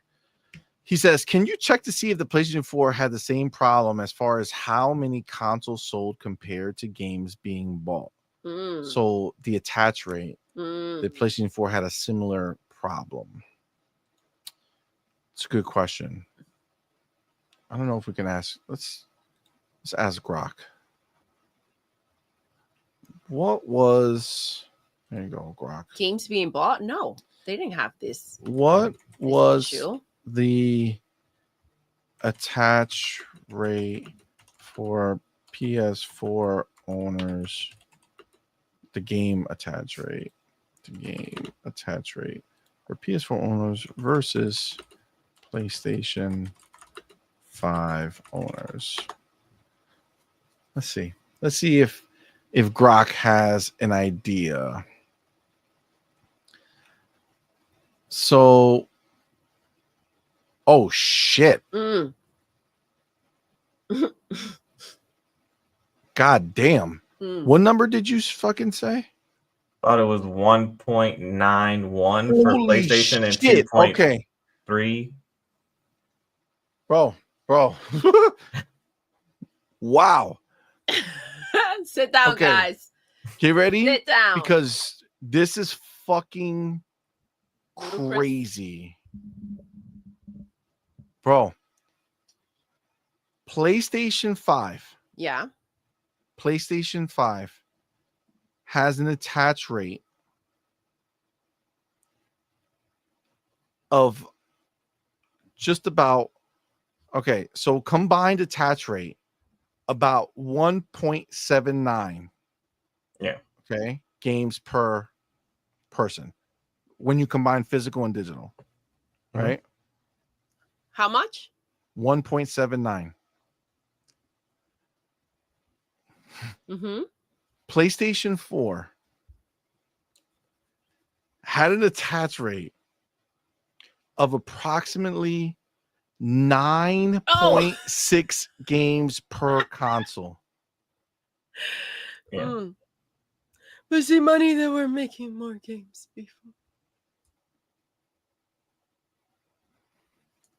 9.6 games per console. Down to 1 point. Okay, you know what that means, right? That means the only people who bought PlayStation 5s are the casuals. Yeah.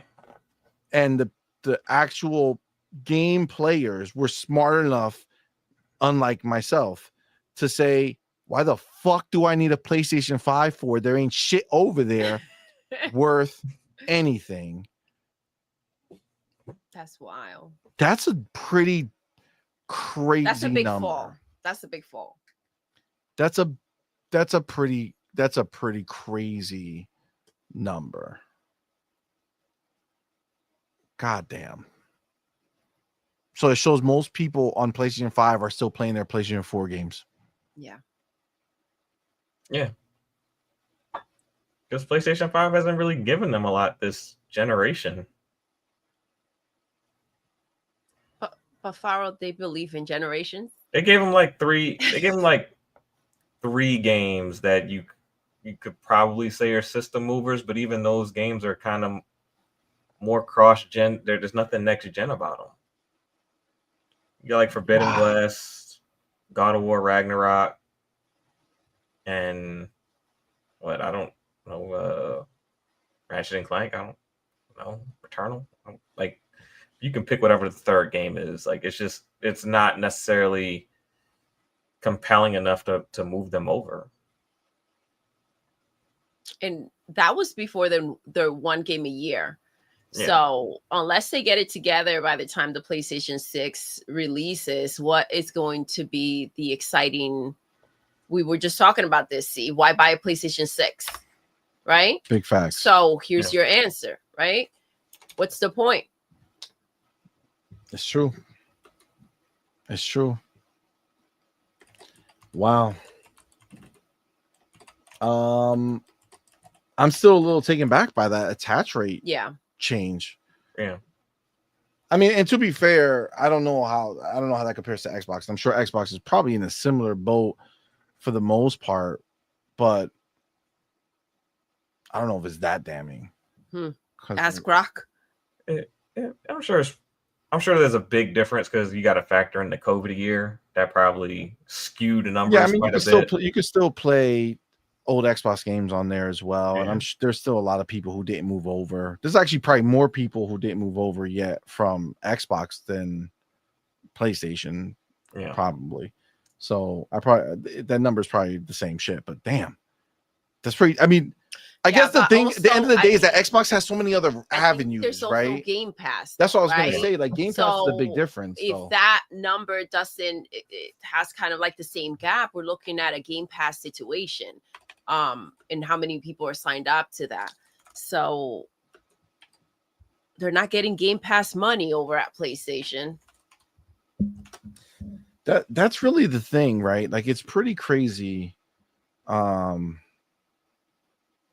It's pretty crazy that Xbox has figured out that there's other ways to make real money in gaming, and they're doing it so well. You know what I'm saying? Like it's so because crazy. They didn't wait to pivot. They kind of saw what was coming. They understood that they had to make changes.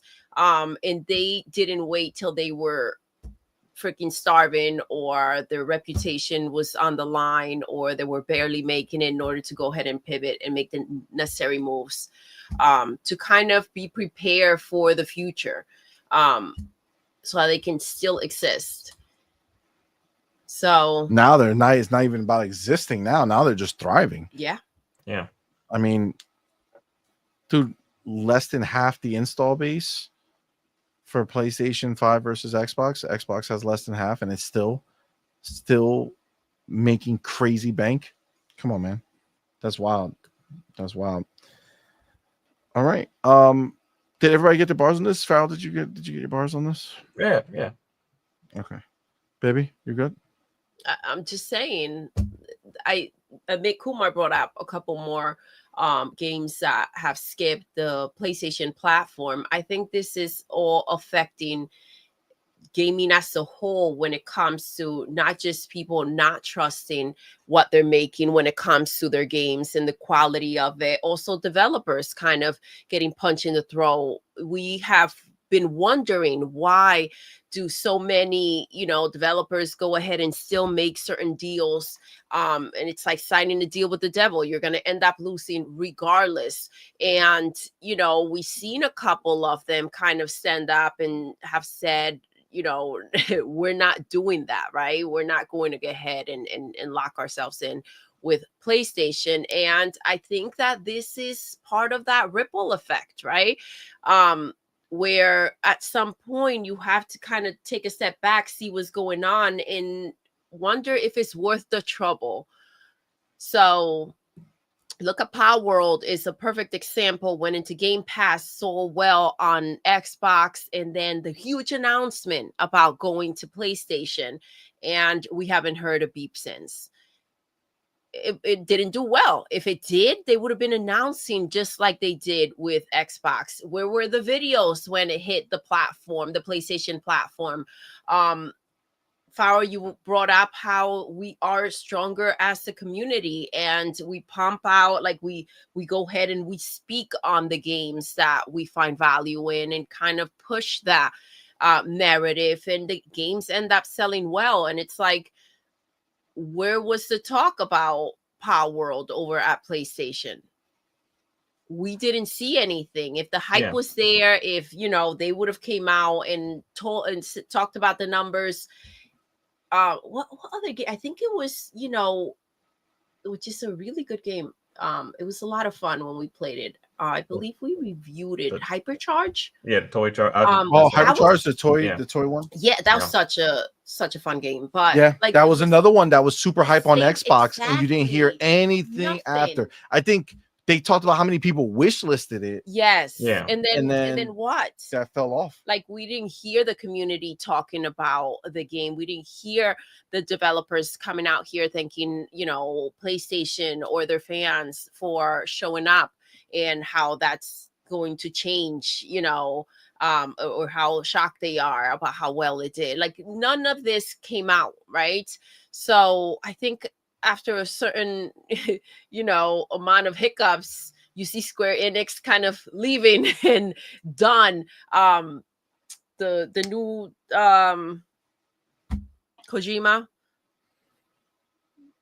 talking about how he didn't really pay attention much to what he was doing with the new Death Stranded 2, right? Yeah. And it's like he's making a game for Xbox. Like, where is the focus? The focus is turning to the Xbox platform, and this is happening at a point where they're not saying, "Hey, come over here because we're gonna go ahead and make a deal with you because we don't have many studios, and you're gonna be, gonna be able to come over here and make a splash." No, this is a time where Xbox has like 42 studios. They have Game Pass. They are making deals with third parties, right? And kind of just pumping out games nonstop, meaning you're coming to a place where there's a lot of competition, a lot of games coming out, but you are seeing the players showing up and engaged and playing these games, advertising them.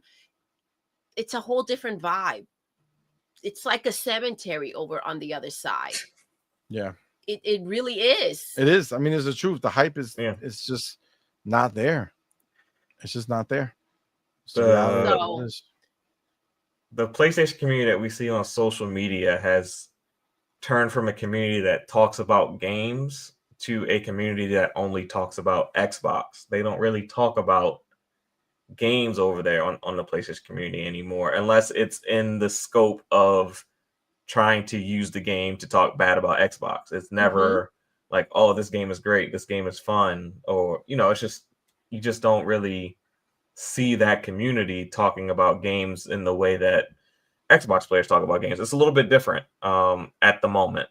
It's just all like, stay away from Xbox more than it is, talking about the games that you're playing and enjoying. Yeah. Agreed 100%. All right, we're gonna move on. Gonna take my next chapter here, and this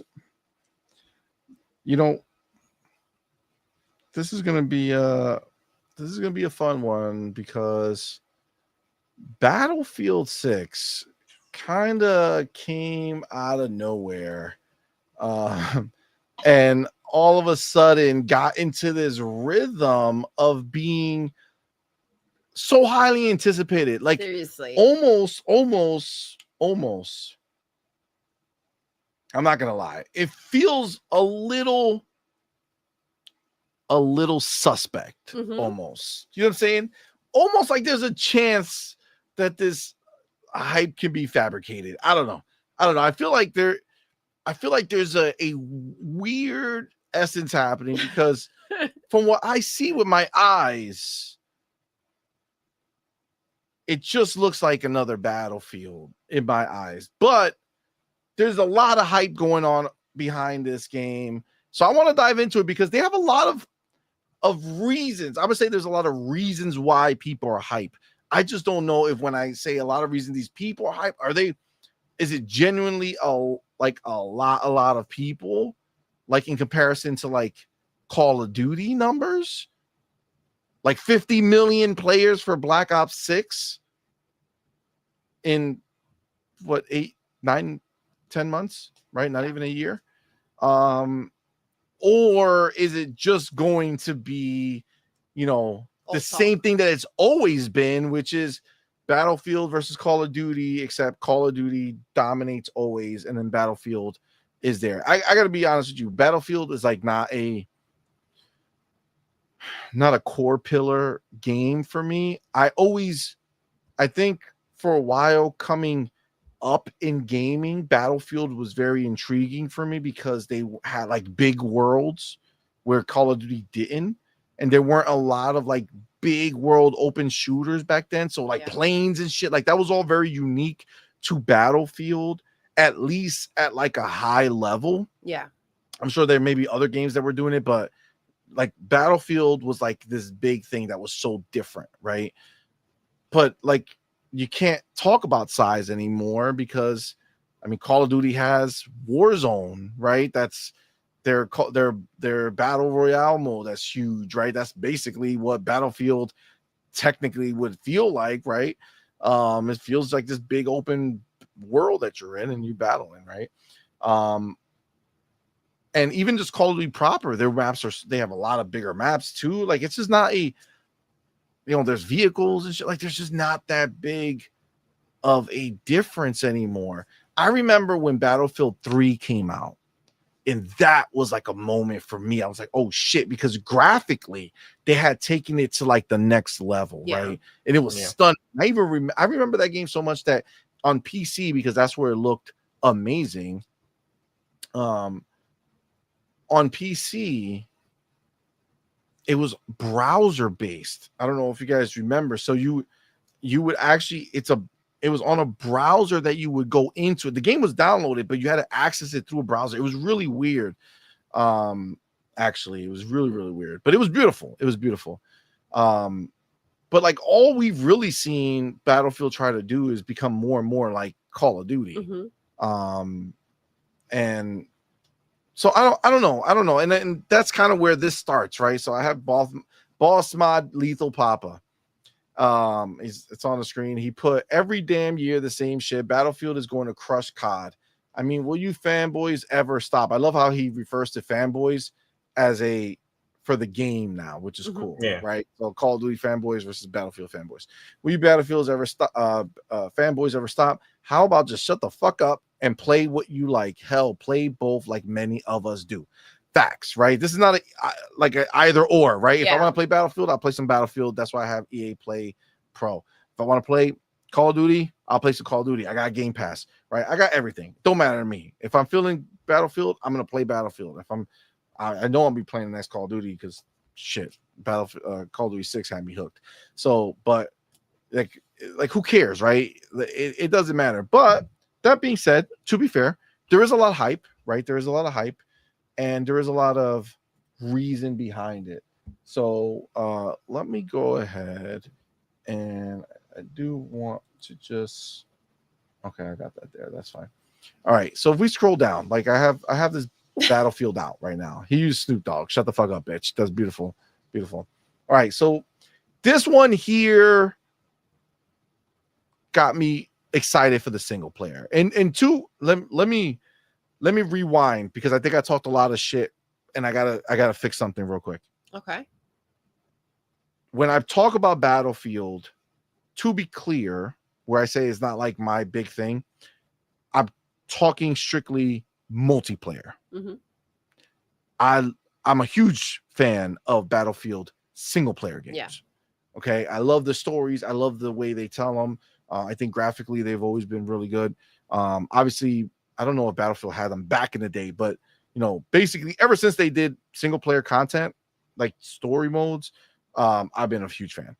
Bad Company 2 was one of my favorites. Okay, one of my favorites. It's phenomenal. Bad Company 2, I like. I mean, Bad Company, the original as well. I don't remember if there was a single player in that one, but I know Bad Company 2 single player was dope. So Battlefield 6 producer says Bad Company 2 was a huge inspiration for the new game. Oh. And you can't argue with his logic. When you look for excellence in our legacy, that's where you find it. I mean, it's true, right? That was like a perfect storm. That was a great game multiplayer wise. And the story was fucking amazing. It was like, it felt like Saving Private Ryan, but like the funny I don't know, like you have like the camaraderie between them, or not Saving Private Ryan. There's another game, another movie that had like a squad type dynamic. I don't know why I'm blanking on the name. Either way, they nailed it. I still remember the kid with the glasses in Bad Company 2. It was really a great game. So I hear that, it tickles me. You know what I'm saying? Like, but to be clear, in a good way. When I saw the trailer for the single player story for Battlefield 6, I was also already kind of on board with that anyway, right? Because I'm definitely looking forward to it. So that is that's one of the things. And I'm just gonna, I mean, if you really feel like jumping in on anything, go ahead. But I'm just gonna kind of go through it, and then maybe we could just discuss overall as a package what this stuff looks like. So another one, DICE confirms mouse and keyboard decision for Battlefield 6 on consoles. I don't think I even know what the fuck that means. Let me see. Battlefield 6 will have mouse and keyboard support on consoles. Yeah, they have confirmed. So yes, so they will have it, and so it'll be your choice of whichever version you want to do, controller or mouse and keyboard. Battlefield 6 is going to run at 60 FPS on PlayStation 5 and Xbox Series X and S consoles. They'll have a support for PlayStation 5 Pro. So there is a little loophole, by the way, on when it comes to frame rates. To be clear, we talked very like strictly about the idea that no games on PlayStation have a different frame rate mode than on PlayStation 5 Pro. Yeah. Okay. Meaning if it's a 30 FPS mode, then PlayStation 5 Pro has a 30 FPS mode. If it's a 60, they have the 60, whatever. That's the only way it'll work. There's one caveat to all of this, which is unlocked frame rate mode, right? So if a game has unlocked frame rate, where the game is just free to do whatever it wants, that is where you can get a difference. The frames, yeah. From PlayStation 5 and PlayStation 5 Pro. I mean, PlayStation 5 Pro might make a 60 FPS game that's locked smooth 60 versus, choppy 60 on the PlayStation 5, but that's typically the most you're going to get. Yeah. But if the game's unlocked, there is a chance for it to go higher because of maybe it's relying more on the graphics or whatever it is. So compromising. It can kind of bounce out and help out.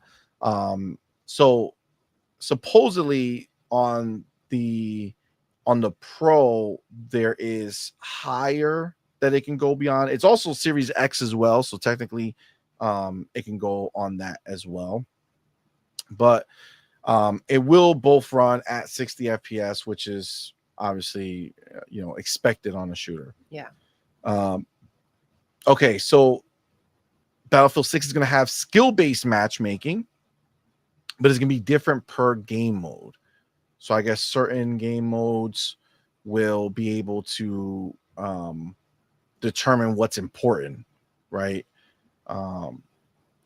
So they don't really go deep into that, so they don't discuss it. They just say that it's going to happen, but they do want to make sure that it'll be where it's best, needed. Okay, this is another one that I think a lot of people are pumped for, and it's the fact that Battlefield is going to introduce preferred crossplay on consoles.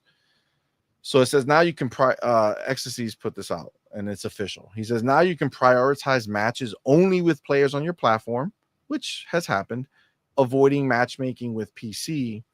But if there are not enough players, the search expands. Okay, that's you can awesome. also disable crossplay completely and only play against users of the same console brand. So they are allowing you to do that, but if you turn on preferred crossplay, it'll try to match you with your console first. Yeah. And then it'll expand to another console next, and then it'll expand to PC after that. Yeah. So I get that. I think that's a pretty dope feature for the people who are really offended by playing with PC players.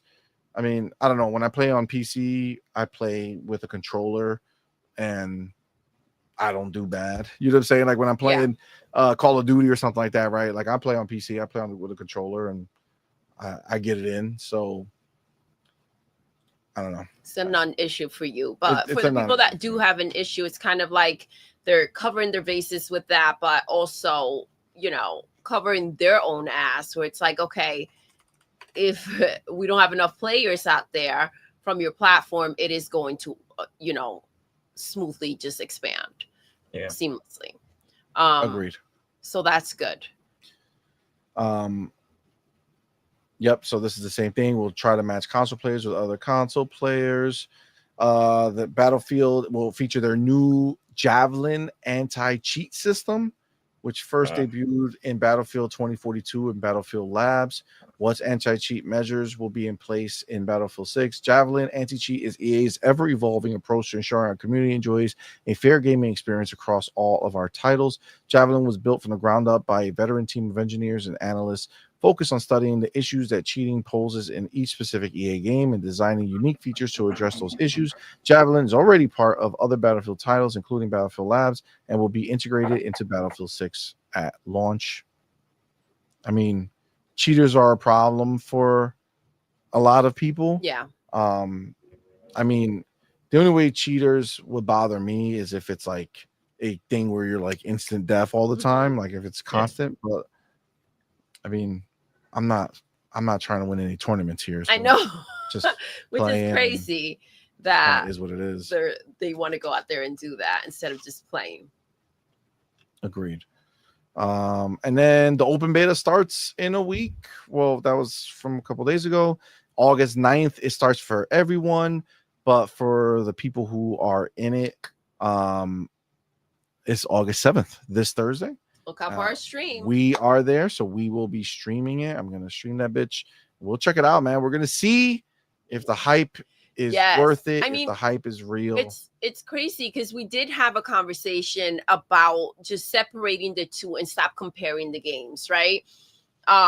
If you stop comparing Battlefield to Call of Duty instead of hoping that it knocks it out and you just let it stand alone, then maybe there'll be less disappointed people. Maybe people won't feel like they have to choose one or the other.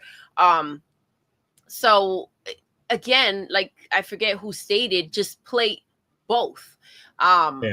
It's that simple. You don't have to pick and choose. Then maybe we would have, you know, we talk about Grand Theft Auto all the time, and Saints Row was there to kind of like challenge that situation. And it just kind of all came down to Grand Theft Auto. And it's like they come out with a game every 10 years. Why has no one why it's everyone clearing out that space? And it's because of that mentality, right? Where people think they have to choose one or the other instead of just enjoying the games for what they are, and stop comparing. This is this and that is that. So Battlefield is Battlefield and Call of Duty is Call of Duty. They both exist. So we can also just go ahead and jump in and enjoy the fun without claiming this is not Call of Duty, because it's obviously Battlefield. But the fact that, you know, they're coming in strong, I'm excited. And I think right when we saw it, we were pretty it had my attention, so we were pretty impressed. But to see all this hype and excitement it's awesome for the game itself. So we'll find out on Thursday if it matches the hype. We'll find out on Thursday if this is going to be a situation where, you know, people are just excited and then disappointed. Hopefully it'll pull through and they can deliver what the expectations are. 100%. 100%. Another thing that was being talked about here is Battlefield 6 devs have commented on skins in game compared to COD. See, it has to be grounded. That is what BF3 and BF4 was. It was all soldiers on the ground. It's going to be like this. I don't think it needs Nicki Minaj. Let's keep it real. Keep it grounded.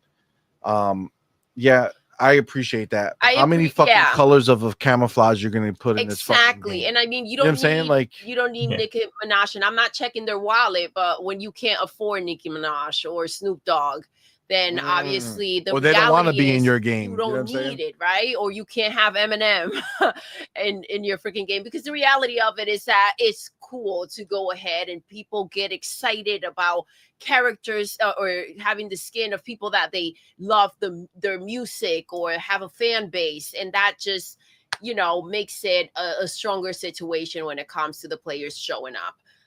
So you can't if you can't if you can't afford it, then you can't afford it. Or if you don't want to invest in that, then you don't. But it's not that you don't need it. It's extremely beneficial. I mean, as soon as we see some a cool skin, we're just all over that shit, wherever. Yeah. And if you're the military dude and it annoys you so much, then you should go out there, have fun killing the people who buy those skins, right? Exactly. You're better than them. So go kill them, right? Because that's what makes you better, right? The fact that you're wearing camo and you didn't buy Beavis and Butthead. You know what I'm saying? Mm-hmm. And the thing is that, but that's what keeps it, like, it's a way of keeping it fresh and keeping it also light. We have to understand we're playing video games. You're not, unless you are a vet and you're playing these games, right? But like we're not out there just shooting people in real life. Just because you play a basketball game and you're good in the game at playing basketball doesn't mean you're going to go ahead, grab a basketball and make it to the NBA. So there's a difference between the two. Facts. People take things a bit too far sometimes. Yeah, and I think, to be clear, I see Grungehead, right? And he makes a comment. He says, yeah, it really throws me out of the game when I see all these stupid skins in a war game. Okay, that's cool, right? The thing is I would argue that Call of Duty is kind of elevated beyond a war game, right? I mean, Call of Duty is basically like the Squid Game of shooters, right? Like, you're going in there. This is not a military war game. This is a people with guns game. Yeah. Right. And it's regular people who play these games. Like, I don't play Call of Duty because I'm in love with the military. You know what I'm saying? Like, I'm not obsessed with war, and that's why I play Call of Duty. Like, I want to shoot a video game. people, like shoot other characters in a game. Yeah. You know what I'm saying? Like, and I want to be better than them at that. And there's nothing better than being better at them while wearing the stupid skin that they hate. You know what I'm saying? Mm-hmm. And then even better if you could sneak up behind them and really humiliate them with one of your skins. You know what I'm saying? It's really a fun time, man. Yeah, it just depends, right? Listen, everybody has to. I get it, like, for the campaign story mode, like, you go ahead and you're playing that, and it's not like that's where you use the skins, right? Obviously, you're jumping into a game, you're in there to, I assume, to have fun, right? And if you want to wear a freaking skin that you find to be dope, I'm hoping you're not a real killer. Yeah. This is the way we stop from being real killers. You know what I'm saying? Yeah, but you know what? This is the thing, Grunhead. I understand what you're saying. He said, I still like being immersed in a battle. That's why I miss the old games. I feel that. But I feel like that's what single player's for, right? Yeah. You go play single player, you get immersed in a battle they prepared for you. That's war, right? They're doing your espionage or just straight out all battle, whatever it is. That's where you are. I feel like multiplayer has I can appreciate it, but like also Battlefield is there, right? Like if they want to keep it that way, that's cool. I don't know. For me, that's what keeps it fresh, bro. Like, how many times can I shoot the same person? Yeah. I like the fresh stuff. Even on, like, when you see other people with the skin you don't have, you're like, oh shoot, that looks dope, and you want to go ahead and scoop it up. Like, it just. And then Fortnite, it's its own freaking situation. You even get to dance around and mock, and you know that they're watching. I don't know. I love having cool skins. Yeah, me too. It makes me feel special. You're special. I'm special, so special. I don't know if this was real or not. But Simple Jack had me laughing. Simple Jack. I remember back on my 2 tours in Iraq, I got a triple and radioed my commander to call UAV in for me. That's funny. So he killed 3 people, and then he gets the perk of calling in the UAV. That was funny. That's good. appreciate you, Simple Jack. But yeah, it's that's what I'm saying. Like, it's just video games. Like, Yeah, agreed. And then, Battlefield is going ahead and making sure that this is officially from them. We offer something for everyone, not the people who like skins. You know what I'm saying? Am I right? right? All right. Says, don't feel like playing Got no epic Nikki. scale all-out warfare. Try fast-paced CQC modes such as Team Deathmatch, Squad Deathmatch, King of the Hill, and more. So this is their tweet for Call of Duty people. Hey, you don't want that all-out stuff? There is still stuff that's quick and fast-paced, right? Which is cool. Good. They should offer everything. I saw I forget who it was in the chat, and I meant to read it and I forgot, but they said Call of Duty people are gonna hop in and play Battlefield 6 for a while, and then realize that the games last 30 minutes and they don't matter. Like, their kills are just a tiny part of the experience, and they're gonna keep it moving. And I mean, that's very well possible, or they'll just live here. But this is the question, though: why would they come to play a similar type game when it's not going to be That's better? the thing, and this is the thing, and I went ahead and I talked about the people wanting to put this out there like that. But when they themselves are coming out here and talking about how we don't need to have Nikki, like, instead of saying we're choosing to do this with our skins, right? I feel like you're poking a bear, because then you're kind of calling out a situation, and when you call out, get ready for an answer, and you are almost painting a target on yourself that will be answered. I feel like you don't step unless you're ready to get in there. So look at the Simple Jack. Click on his Simple Jack, where? The last one. Okay, here we go. Simple Jack, what's good, baby? Hold on 1 second. So Simple Jack wrote, I just think it's funny how they call skins immersion breaking, but they have Dragon's Breath rounds, bunny hopping all over the map.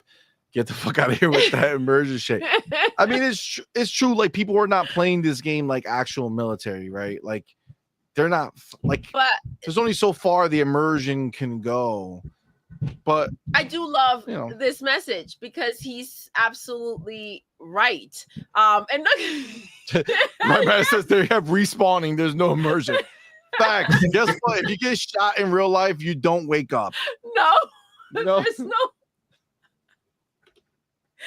There's not. Let me get another try, man. No, yeah, you're done. You're over. That's wild, and it's so true and so funny at the same time. And look, I don't want to. I'm not. Just to be clear, I'm not hating on the game. I just don't feel like the shade is necessary. You know what I'm saying? To throw the other way. And I can tell you right now, if Battlefield invested in some dope ass skins, then I might be more intrigued, and interested and see what it'll feel more modern. Yeah, but it's not a make or break or anything like that. Which is, I feel like Call of Duty has been able to adjust very, very well. Facts. There's a preload for August 4th. So obviously that was yesterday, or yesterday. Yeah, right. So you can start preloading for the 9th. And then the free to play battle royale is out, and I don't know what happened to it, but I did see a little teaser. I guess it was like a small teaser, so I didn't bother. But they had a little teaser of the map. It looked pretty good. I am intrigued of this. If I'm being honest, I'm more excited. So it goes like this for me: Battlefield 6 single player, Battlefield 6 battle royale, then the regular multiplayer. That's my hype level. That's your chart. Absolutely. All right, so that's pretty much the last thing. So I do want to get everybody's like overall feelings on, you can kind of pick out anything you want to talk about from what we talked about, overall feelings. But before we do that, let's get some of the homies in here.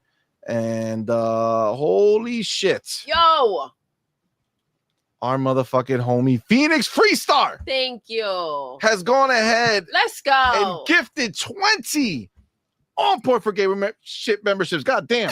Look at God, mother. Hit it, babe. He ain't not fucking around. Yo, Oh, thank you, my brother. Thank you Appreciate you, so my dude. much. That is very, very kind of you, bro. Y'all know what to do. Tell him, baby. Put the motherfucking welcome to the family emoji in the chat. Welcome our newest members, man. We appreciate each and every one of Welcome, y'all you for rocking out with guys. us. So thank y'all for rocking out, man. And of course, motherfucking our boy, Phoenix Seriously. Freestar. Phoenix, Thank you, my so dude. much. Let me go ahead and update this this bar down here. You know what I'm saying? Let's Appreciate you. He does. You. He does go ahead and take the spot for biggest gifted. Appreciate you, man. Phoenix Freestar. Sweet. Awesome. Thank you, man. Thank you. Appreciate you, bro. Appreciate you. Very, very, very kind of you, man. Then we have our boy Pragmatic Hugo, our boy member for 6 months. My dude. Thank you. Just be clear. Inner Circle member. Yes. That's our motherfucking boy. Thank you so much, Pragmatic. Says, choice. Another word that fanboys aren't smart enough to know the definition of. Damn. He ain't lying. He ain't lying. He ain't lying. That's like for real, right? Like that's like, yeah. I think that's the shit that I personally have the hardest time dealing with. And that is the fact that these people are so blinded by whatever voodoo PlayStation has over them, okay, that they do not see the vast benefits that Xbox has given its fan base. Yeah. Right. Whereas PlayStation is insecure and scared, and that's why they don't want their games everywhere, because they feel like no one's going to choose them if they can put them anywhere. Right. Like, that's not confidence. That's insecurity. Right. That means they know that their platform is actually not a platform that anybody would choose to be a part of, because they don't offer shit. Right. It used to be games, but they don't fucking offer games either. So they have that insecurity, and that's why all of their followers are also so insecure. That's why all of them are losing their fucking minds with the fact that PlayStation is now shifting gears to bring games over to Xbox. And they're looking at PlayStation like, yo, you taught me to be insecure about this idea, and now you're going to go ahead and do it, and they're all fucked in the mind. Whereas Microsoft and Xbox, they have the biggest stack in town. They're not insecure. They're saying, yo, listen, we're going to make our next box, but we'll have other people make that box. And if you choose us, great. If you choose one of our OEMs, great. We won't be offended. You go get what you feel is best for you. And you know what? We're going to put our games everywhere. So you don't want to come buy one of our boxes? No problem. Just go buy our game. We get choice. Hey, you don't want to buy every single game? If you don't want our box anymore, buy them over at PlayStation. That's what I'm saying. Because, they're not stopping because Billy is throwing a tantrum anymore. They are moving forward with what they got to do. And if Billy's insecure, Billy's going to have to go get their games over at PlayStation. And you can go ahead and do that too. Facts. 100%. It's a big deal. It's a big deal. We have choice over here. They're literally doing the biggest dog move they can ever do. And that's them say, hey, you come to our platform. You don't have to buy your games from us. Hell, you don't have to buy our first party games from us. You can buy a next gen Xbox and then go ahead and buy the next Halo game or the next Gears game. Buy it on Steam and play it on your box if you don't want to buy from the Xbox ecosystem anymore. How fucking amazing is it that the company who's making our box doesn't give a fuck about the stupid baby bullshit that's out there, but instead is focused on how can I make the people who invested in us get the most back, get the most bang for their buck, give them the most options and choices when interacting with our ecosystem. Come on, man. That's fucking glorious. And these losers who think they're fucking tough shit because they'd rather buy a PlayStation or stay on PlayStation's closed ecosystem because that's where they feel safe. You know what I'm saying? Like, nah, man. That's crazy. That's crazy. You know what? The people on Moana's island didn't want to go past the barrier reef because they thought they would die when they went out there. You know what? Moana went beyond the reef. Okay? She explored. She made it and to she the other still came side. back home. Okay? She still came back home. Great. It's gonna be okay. All right. Xbox players, yeah, they'll go buy wherever they buy, but they'll turn on their Xbox to play those games. Yeah. You know what I'm saying? Ponies, go watch Moana. Go watch Moana, ponies. Go learn. It's okay. All right. There's some good music in there. Just saying. Thank you, Pragmatic, for that. That's Thank great you. message, man. Facts. You got the homie, our brother, motherfucking Simple Jack. What's good, in the baby? building. My dude. Thank you, my brother, for being here. Thank you for that $10 super chat. You, my friend, have just ruined Broke Boy's day because he had a triple banger going on, but you just reduced him to a double banger. Damn. That's right. Shout out to Simple Jack. Simple Jack is not fucking around. Okay. That's what I'm talking about. Appreciate you, my brother. Thank you. Okay. So Simple Jack says it's just a repeat Battlefield 3/4. COD players will play, but when games last, oh, it was him. Okay, there you go. COD players will play, but when games last 30 minutes, there's no kill streaks. Don't feel individual performance makes a difference. They'll jump right back to COD and complain. Yeah. I mean, can't argue with that. Pretty simple. It's bars. It's a much different game. Battlefield and Call of Duty. Like, I don't really see them as competitors per se. Like, they're in the same space, but they offer a different gameplay loop. I don't think people who play Battlefield are looking for COD, and I don't think people who are playing COD are necessarily looking for Battlefield. Agreed. And, you know, it could be just all the people who love Battlefield are actually finally excited for a new Battlefield. And this is why all the hype is there. I'm excited to play it. Like, I want this to be really good. I'm excited for the single player story. I'm excited for the battle royale. I'm excited for the multiplayer. I'm ready to try it out and see what it is. But that doesn't mean that, you know, Call of Duty all of a sudden is trash or some garbage. You know what I'm saying? Like, it's just a different situation. Yeah, for sure. Right? Different experience. We do have the motherfucking homie Mac22TH54. Thank you, my brother, for being here, man. Thank you for that $5 super chat. Thank you. Says, sorry, CMoney, I disagree. Battlefield 6 doesn't need Beavis and Butthead skins. That's why we have Fortnite. Sorry, bro. Listen. Agree to disagree.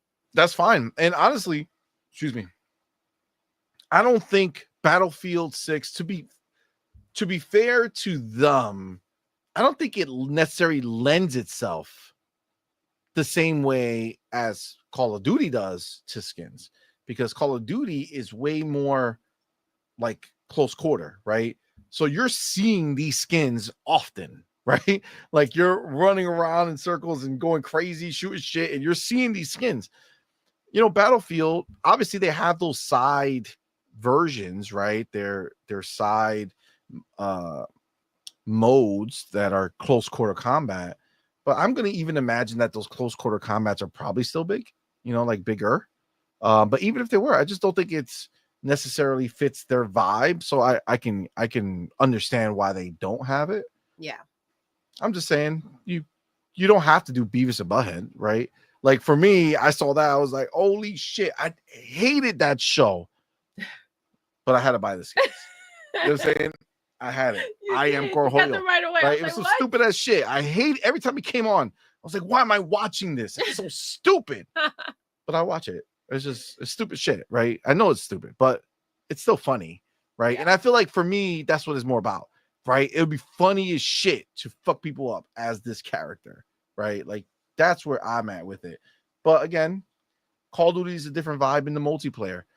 You know, I'm not looking for military shit. That don't matter to me. Like it looks cool, but like even fucking, gotta be honest with you, I feel like the only reason Halo can't do it as much is because it's all armor. You know what I'm saying? Yeah. But I wish Halo fucking figured out how to get more characters or more shit in there somehow. Give me something extra. I'll buy it. Let's do it. I'm ready. You know what I'm saying? It just takes it to a whole other level of fun, I feel like. Or just put people in armor. You know what I'm saying? Give me all these characters, but just have them in armor. Yeah. You know, make special armor for them so they're still armored out. But hey, you can make it happen. If Doom guy can make it into Tony Hawk, he can make it into Halo. Facts. Yeah. Facts. I feel like these developers 100%. Will give up their nutsack to have a Fortnite situation going on for them, though. You know? Yeah. I agree. And then he's here. Oh, our boy, man. My dude went ahead and gifted so 5 on point for gamerships, man. Thank you. Did I say gamerships? Gamers memberships. You see how I combine them? Yeah. On point for gamerships. I feel like I can stick with that. I feel like that's legit. Thank you for giving us 5 on point for gamerships. Thank you. I think it'll catch on. Appreciate you, man. Let me hit you with a little bit. Did I do that? I think I did that for the other one. Shout out to you, man. Thank you so much. Appreciate you, my brother. Y'all know what to do. Tell him, baby. Put the motherfucking welcome to the family emoji in the chat. Welcome our newest members. Let's go. We appreciate each and every one of y'all for being here with us, man. We do appreciate the support. Our boy Mac 22 TH. Mac, thank you. Appreciate you, my brother. Very kind of you, my dude. Very kind of you. All right. So that being said, look at this. Right, you are talking shit. What? CMoney, part of the Beavis and Butthead problem. Yeah, I am. Give me a cool skin. I'll fucking buy it. Did I get American Dad? I feel bad. I don't even like that show. Did you? I don't know. I don't think I got on since that one came out, so I might have missed it. I don't know if it's still there. I might find it later. I don't know if they go away. That's interesting. I haven't really looked at that. Yeah, they do. Because are the Ninja Turtles still there? He says, Pragmatic Eagle says, you hated Beavis and Butthead? Says CMoney, bro, I think we may be related. Yo, it's very possible, bro. It's very possible. I did, man. This is like, I don't know. I don't know what it is. I just thought they were so stupid, but I'm also stupid like and annoying. I don't know. They just seem like really bad. It was stupid, but that was like the draw of it. That's what I'm saying. Like I knew it was on purpose stupid. So like that's what I understood, but I hated them. But I hate watching them. You know what I'm saying? But like I don't remember anything like instead of like I am movies. Cornholio. There are even movies out there that like the level of stupidity you're like, I can't get with this. Yeah, Facts. if you can remember anything from Beavis and Butthead, I don't know, you might have some problems. I can't remember anything from that show either, and I watched it all the time. Right? Like it was just when I was a kid. Like it was just something to put on. Shit life. But it's like back then, right? TV was fucking scheduled, right? Like like what else was I gonna watch? If I was watching that, that's because it was literally nothing else that I would be able to watch at that time. I used to throw that on. It was easy to fall asleep to, I say that much. Yeah, that too. Yeah, it's really bad. It's really bad. That's just so stupid. Like I'm okay with a good comedy. Like there's I have like soft spots for certain ones, like Dumb and Dumber, right? Yeah. Now not so much, but coming up, I liked it, right? Because I was a fan of Jim Carrey, right? So, like that is dumb on purpose. Like the other, well, his basically all of Jim Carrey shit in the beginning was just all very stupid shit. Ace Ventura, right? All like just stupid for stupid sake, but they were fine. But most of the time, I hate when things are just stupid for the fucking sake of being stupid. It's just remember not fun. bench warmers. It was so freaking dumb. That was was wild. It was funny too. It's just certain things. Certain things are a problem. And I remember the first time, and it's funny because I do love this movie now, but it's just like the whole Christmas vibe with us. But like Elf with I hated that growing up. That movie love it now so much. Love it now. Funny. But like it's like it is a little, you know. I never watched the whole thing, but it is funny. What Elf? Yeah, I watched like, oh my god, there's so many. I watched like at least like an hour of it, and it's hilarious. Yeah, but the first time I watched it, I was like, "What is this nonsense? This grown ass dude!" Like it was just, I couldn't. Well, you gotta get. I can't even name right now. I guess Will Ferrell, Mr. Talladega Nights. Yeah, Will Ferrell. He's hilarious. Do you like one of my favorite movies from Will Ferrell? It's The Other Guys. Is that the one where he's a cop? With Mark Wahlberg? Yeah. Come on, man. That shit is fun. Aim for the bushes. Wow. Gator bitches better wear their gym. Yeah, I think for me it's Step Brothers, Other Guys. Step Brothers is my favorite. Oh, CMoney loves that one. That one's a little, but come on, that's so good. Oh man. I'm a peacock. You gotta let me fly. So good. Yo, I love that movie. That's one of my favorite freaking movies. Buddy the Elf. That's right. Yes. Buddy the Elf. What's your favorite color? Francisco. Ooh, that's fun to say. Fucking guy. I love you. All right. I love you. All right. That's too good. That's too good. That's high quality. All right. Any I mean, listen, obviously Battlefield 6 hype is real. People are pumped for it. I'm pumped. I'm really hoping that something I'm hoping that it actually does make a move, like make a difference. You know what I'm saying? Like I do hope that it comes back.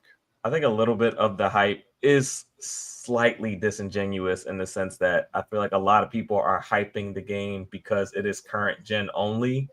And the only reason that they're saying like, oh, Call of Duty better watch out is because they want to pressure Call of Duty into also being current gen only. I think that's a part of it too. I mean, it's possible. It's possible. I think there's a little bit of it. I don't think it's the whole thing, but I think a lot of like some of the media pundits I've seen on Twitter that's kind of been pushing it. They've more been focusing on the fact that it's current gen only and that it allows you to have like larger player bases and things like that. And I think that's kind of like where a lot of the hype is drawing, because I think they're trying to like, push Call of Duty into being like, yeah, please go current gen only. I think that's a little bit of it. I don't think they're going to push Call of Duty to do anything they don't want. I don't think they will either, but I think that's the agenda. Yeah. But I mean, look, there's still a lot of money left on the table for these other places, but exactly. I mean, it's eventually you would imagine they'll go next gen only on Call of Duty, but that just seems like they have to be doing something that's so like, I don't know, next level, like as far as like graphics, or like something that just can't be done on the Xbox One, or they'll just they'll just make like a delineation where like there's no crossplay between. That you can do. I think that would make sense. Just make two separate versions. You can even have a small studio that does it. You know what I'm saying? Like they just take all your work you're doing and they spend their whole time breaking it down to it. Listen, they used to do that shit. Like Tomb Raider, on the new Xbox versus the old Xbox was a different company who made that game. Right now, they do it all the time with their sports games. Oh yes, they also have it. Yep. Yeah. There's features that are only on the next gen that are not on the old gen. Like I feel like that should just be the answer. Gradually go ahead and start moving the needle when it comes to that. But yeah, you don't leave money on the table. But this is exciting. I'm glad everybody's hyped, or a lot of people are excited for Battlefield 6. You know, I it's let's just hope it lives up to it and it's not a disappointment, because I think when there's this much like hype for it, if it doesn't deliver, the bigger the fall. yeah, that's what I So said. and I then feel like they're building it up and for a bigger fall. yeah, Like there's too so much hype on a game like this that's Yeah. not going to be able to deliver. we on them. want great games, right? So if the Yeah. hype is real, then excellent. But if it's not, and we freaking find out that this wasn't worth it, it just breaks trust. Yeah. So when you come out with your next one, it's like, the last one was supposed to be great, and it wasn't it. So Yeah. I don't know. I think they need to deliver. I think when you have this much attention, you better figure out Yeah, this is you got how to to like how to deliver. keep that. Yeah. Facts. For sure. I agree with you 100%, and I feel like that's going to be the scariest thing for this game, because if it doesn't, they're gonna destroy it, bro. They're Yeah. gonna destroy it. Pragmatic Eagle says Battlefield Yep. can't push COD because it's one of those culture things at this point. I gotta tell you, like that's I think one of the like the absolute truths right now. I think there's certain things that are just ingrained. Mm-hmm. Okay. And I think that Fortnite is one of those things. Yep. I don't think you can come out here and make a Fortnite killer that doesn't exist. Yeah. I think Halo is one of those things. There are There is Halo no killers Halo out killers. there every day, supposedly. Never, This no is matter the what. one, guys. Yep. Splitgate. Look at what happened. People were all, oh, it's better than Halo. Fucking Splitgate 2 comes out, dead. Gone. They all, every time they take a shot, they go away.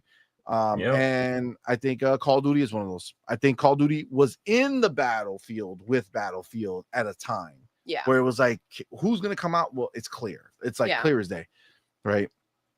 Call of Duty is that game. There's no taking it away from anybody. The same way that there's no dethroning at this point. Exactly. It's just not going to be something. Yeah. It's just not going to be something that changes. Game Shark has a great point. Game Shark, too, which I also kind of believe is he says, nah, the hype is there because COD is Xbox, and they're acting something they're hoping something to come out or wanting something to come out to take Call of Duty down because of it. Oh yeah, that's definitely part of it too. Yeah, that's definitely a part of it too. It's just never gonna happen. There's a lot of that's what I mean by disingenuous. There's a lot of disingenuous factors behind the hype of Battlefield. Like they just want to attack COD more than they want Battlefield to do well. And the problem is when that happens, you're only messing around with the developers, because if they think that there's this crowd that's going to show up to support and it's all just mind games that they're playing, that's going to be a problem. But I just don't understand why people can't just not like something. Like if you don't like Halo or you don't like Call of Duty, why the takedown? Like let the people who enjoy it enjoy that, and you move on and play something else. But you need it to be the throne. Like it's like you can't sleep without it failing. And that's like so pathetic to me. It's so wild because the focus is always on like the negative and the bullshit instead of just like moving on and having like people love misery. It's so frustrating. I don't understand how there's people gravitate towards that shit so much. Like who wants toxic in their lives or around them? That's wild. Agreed. You don't like the game, don't play it. Move on. Agreed. Really no reason to go deeper than that. Like you don't need to wish death upon a game. You know what I'm saying? Like all these games can coexist in peace. The crazy thing, people that are about the developers and about support are the ones out here that do this more often than not. And it's like you can't be about the developers and not realize that there are developers behind these games that you're trying to kill. Yeah, facts. The scary thing, I would say, the scary thing for EA with this is that they literally put everything behind Battlefield. Like every studio they have, pretty much that was like making other things are just making this game. And that's a lot of like they're putting a lot into this. And I don't know why. I gotta be honest with you. Like, I don't know why. I think all they did was make it harder for this game to succeed. I don't think you needed all that shit for, putting this game out there. I mean, don't get me wrong. We know Call of Duty's made by like God knows how. There's one lead team, and then they have like 50,000 other studios that help them. So maybe that's what they're trying to position this as. But they do that because Call of Duty is guaranteed to sell. Crazy. They do that because they can, right? Battlefield is not guaranteed. And in any way, you know what? Well, maybe that's what it needs, right? We'll find out. Maybe that's what it needs, but it's going to be very telling if you put all your power behind that and the game is still not delivering. Yes, if it doesn't, that's the risky part. That's a great point. It could be a situation where it does, and it's like, great. Look at this is what you needed to do. You just needed more power, more people, more focus. But if not, it's like, this game is it ain't it, Yeah. Step aside, step back. It's gonna be a bit of a dip for them, right? Obviously, if it doesn't do well, bigger than more than usual, because obviously you brought in everyone, and you made it the main focus. But we'll see. Maybe it'll pay off. Agreed. It's really risky, really risky. That being said, like I said, I am hyped to get my hands on the beta on the 7th. We will be streaming it here. That's on Thursday. So before the show, I'll do a stream of it to check it out, assuming that it's live. And, we'll see, man. We'll see how that goes. I know that for sure I'm excited for the single player. And at least this time I know for a fact we're getting an EA Play Pro, unlike that stupid ass Split Fiction that fucking played us. So fuck that game. But yeah, outside of that, I'm excited, man. I'm excited, guys. This is where we're gonna wrap it up, man. Split Fiction is a perfect example of like, you can have a great game, but if you rub people the wrong way, the consumers are the ones that you need showing up, right? So that game was supposed to be in there. It wasn't. A lot of people who had EA Pro are really pissed. Yeah, other people don't give a shit, but yeah, I don't have any interest in it until it shows up. You know what I'm saying? Yeah. Like if it shows up in Game Pass, then and not in Game Pass, in EA Play Pro, then sure. But if not buying it, not going to do it. By then, assuming that there's nothing else. Yeah, exactly. That gets more attention than that. That tickles our fancy. That's the thing. That's right. All right, guys. Thank you guys so much, guys, for rocking out with us, man. What a fun show. Here with us. Appreciate y'all.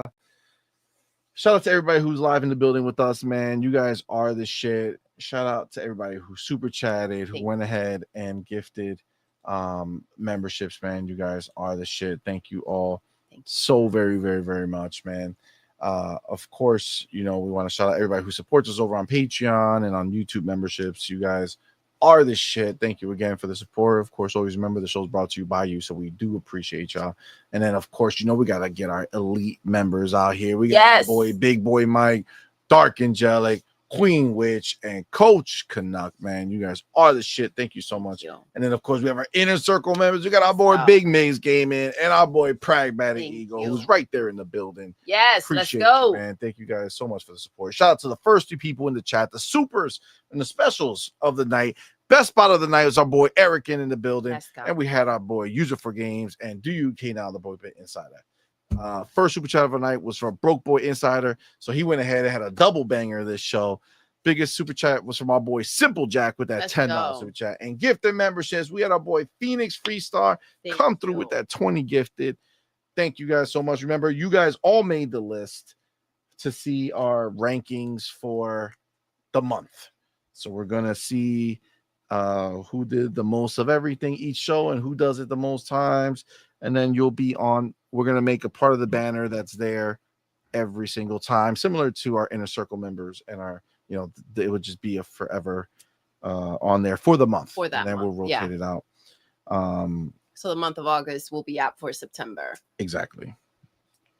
So shout out to you. And then, of course, man, shout out to our boy Farrell in the building, man. Thank you so much for coming to rock out with us, sharing your time with us, man, and coming to hang out. We appreciate you. Shout out to you, and let everybody know where to find you, man, where you can go check out your content. Hey, if you want to see me outside of On Point for Gamers, you can catch me Mondays, 9 p.m. Eastern Standard Time, right here on YouTube, Vitamin G Podcast. Link is in the chat. Let's go. And yeah, check us out. Nice. Have you been getting your squad good now? Back into the rhythm? It's starting to round up. I missed this week because I had some personal life issues. Get that. So, but it's all good. You gotta do what you gotta do. Just don't lock yourself out anymore. Oh no, I won't be doing that. It's funny because it's such a panic situation. You're like, oh shoot. Do you have the key? No, do you have the key? At this point, I'm like, I'm anti-smart home. I'm about to just get a fucking smart lock, or you can do like the thumbprint or the. Oh, those are awesome too. Yeah, just be careful because I have one at my office, which is great. Yeah. And I got another one for just set it up right away in case you have to send it back. Yeah, the problem it has to align right. The doors in the house, they don't have the depth for the deadbolt. Okay. So, the smart lock doesn't fucking lock all the way, and it annoys me.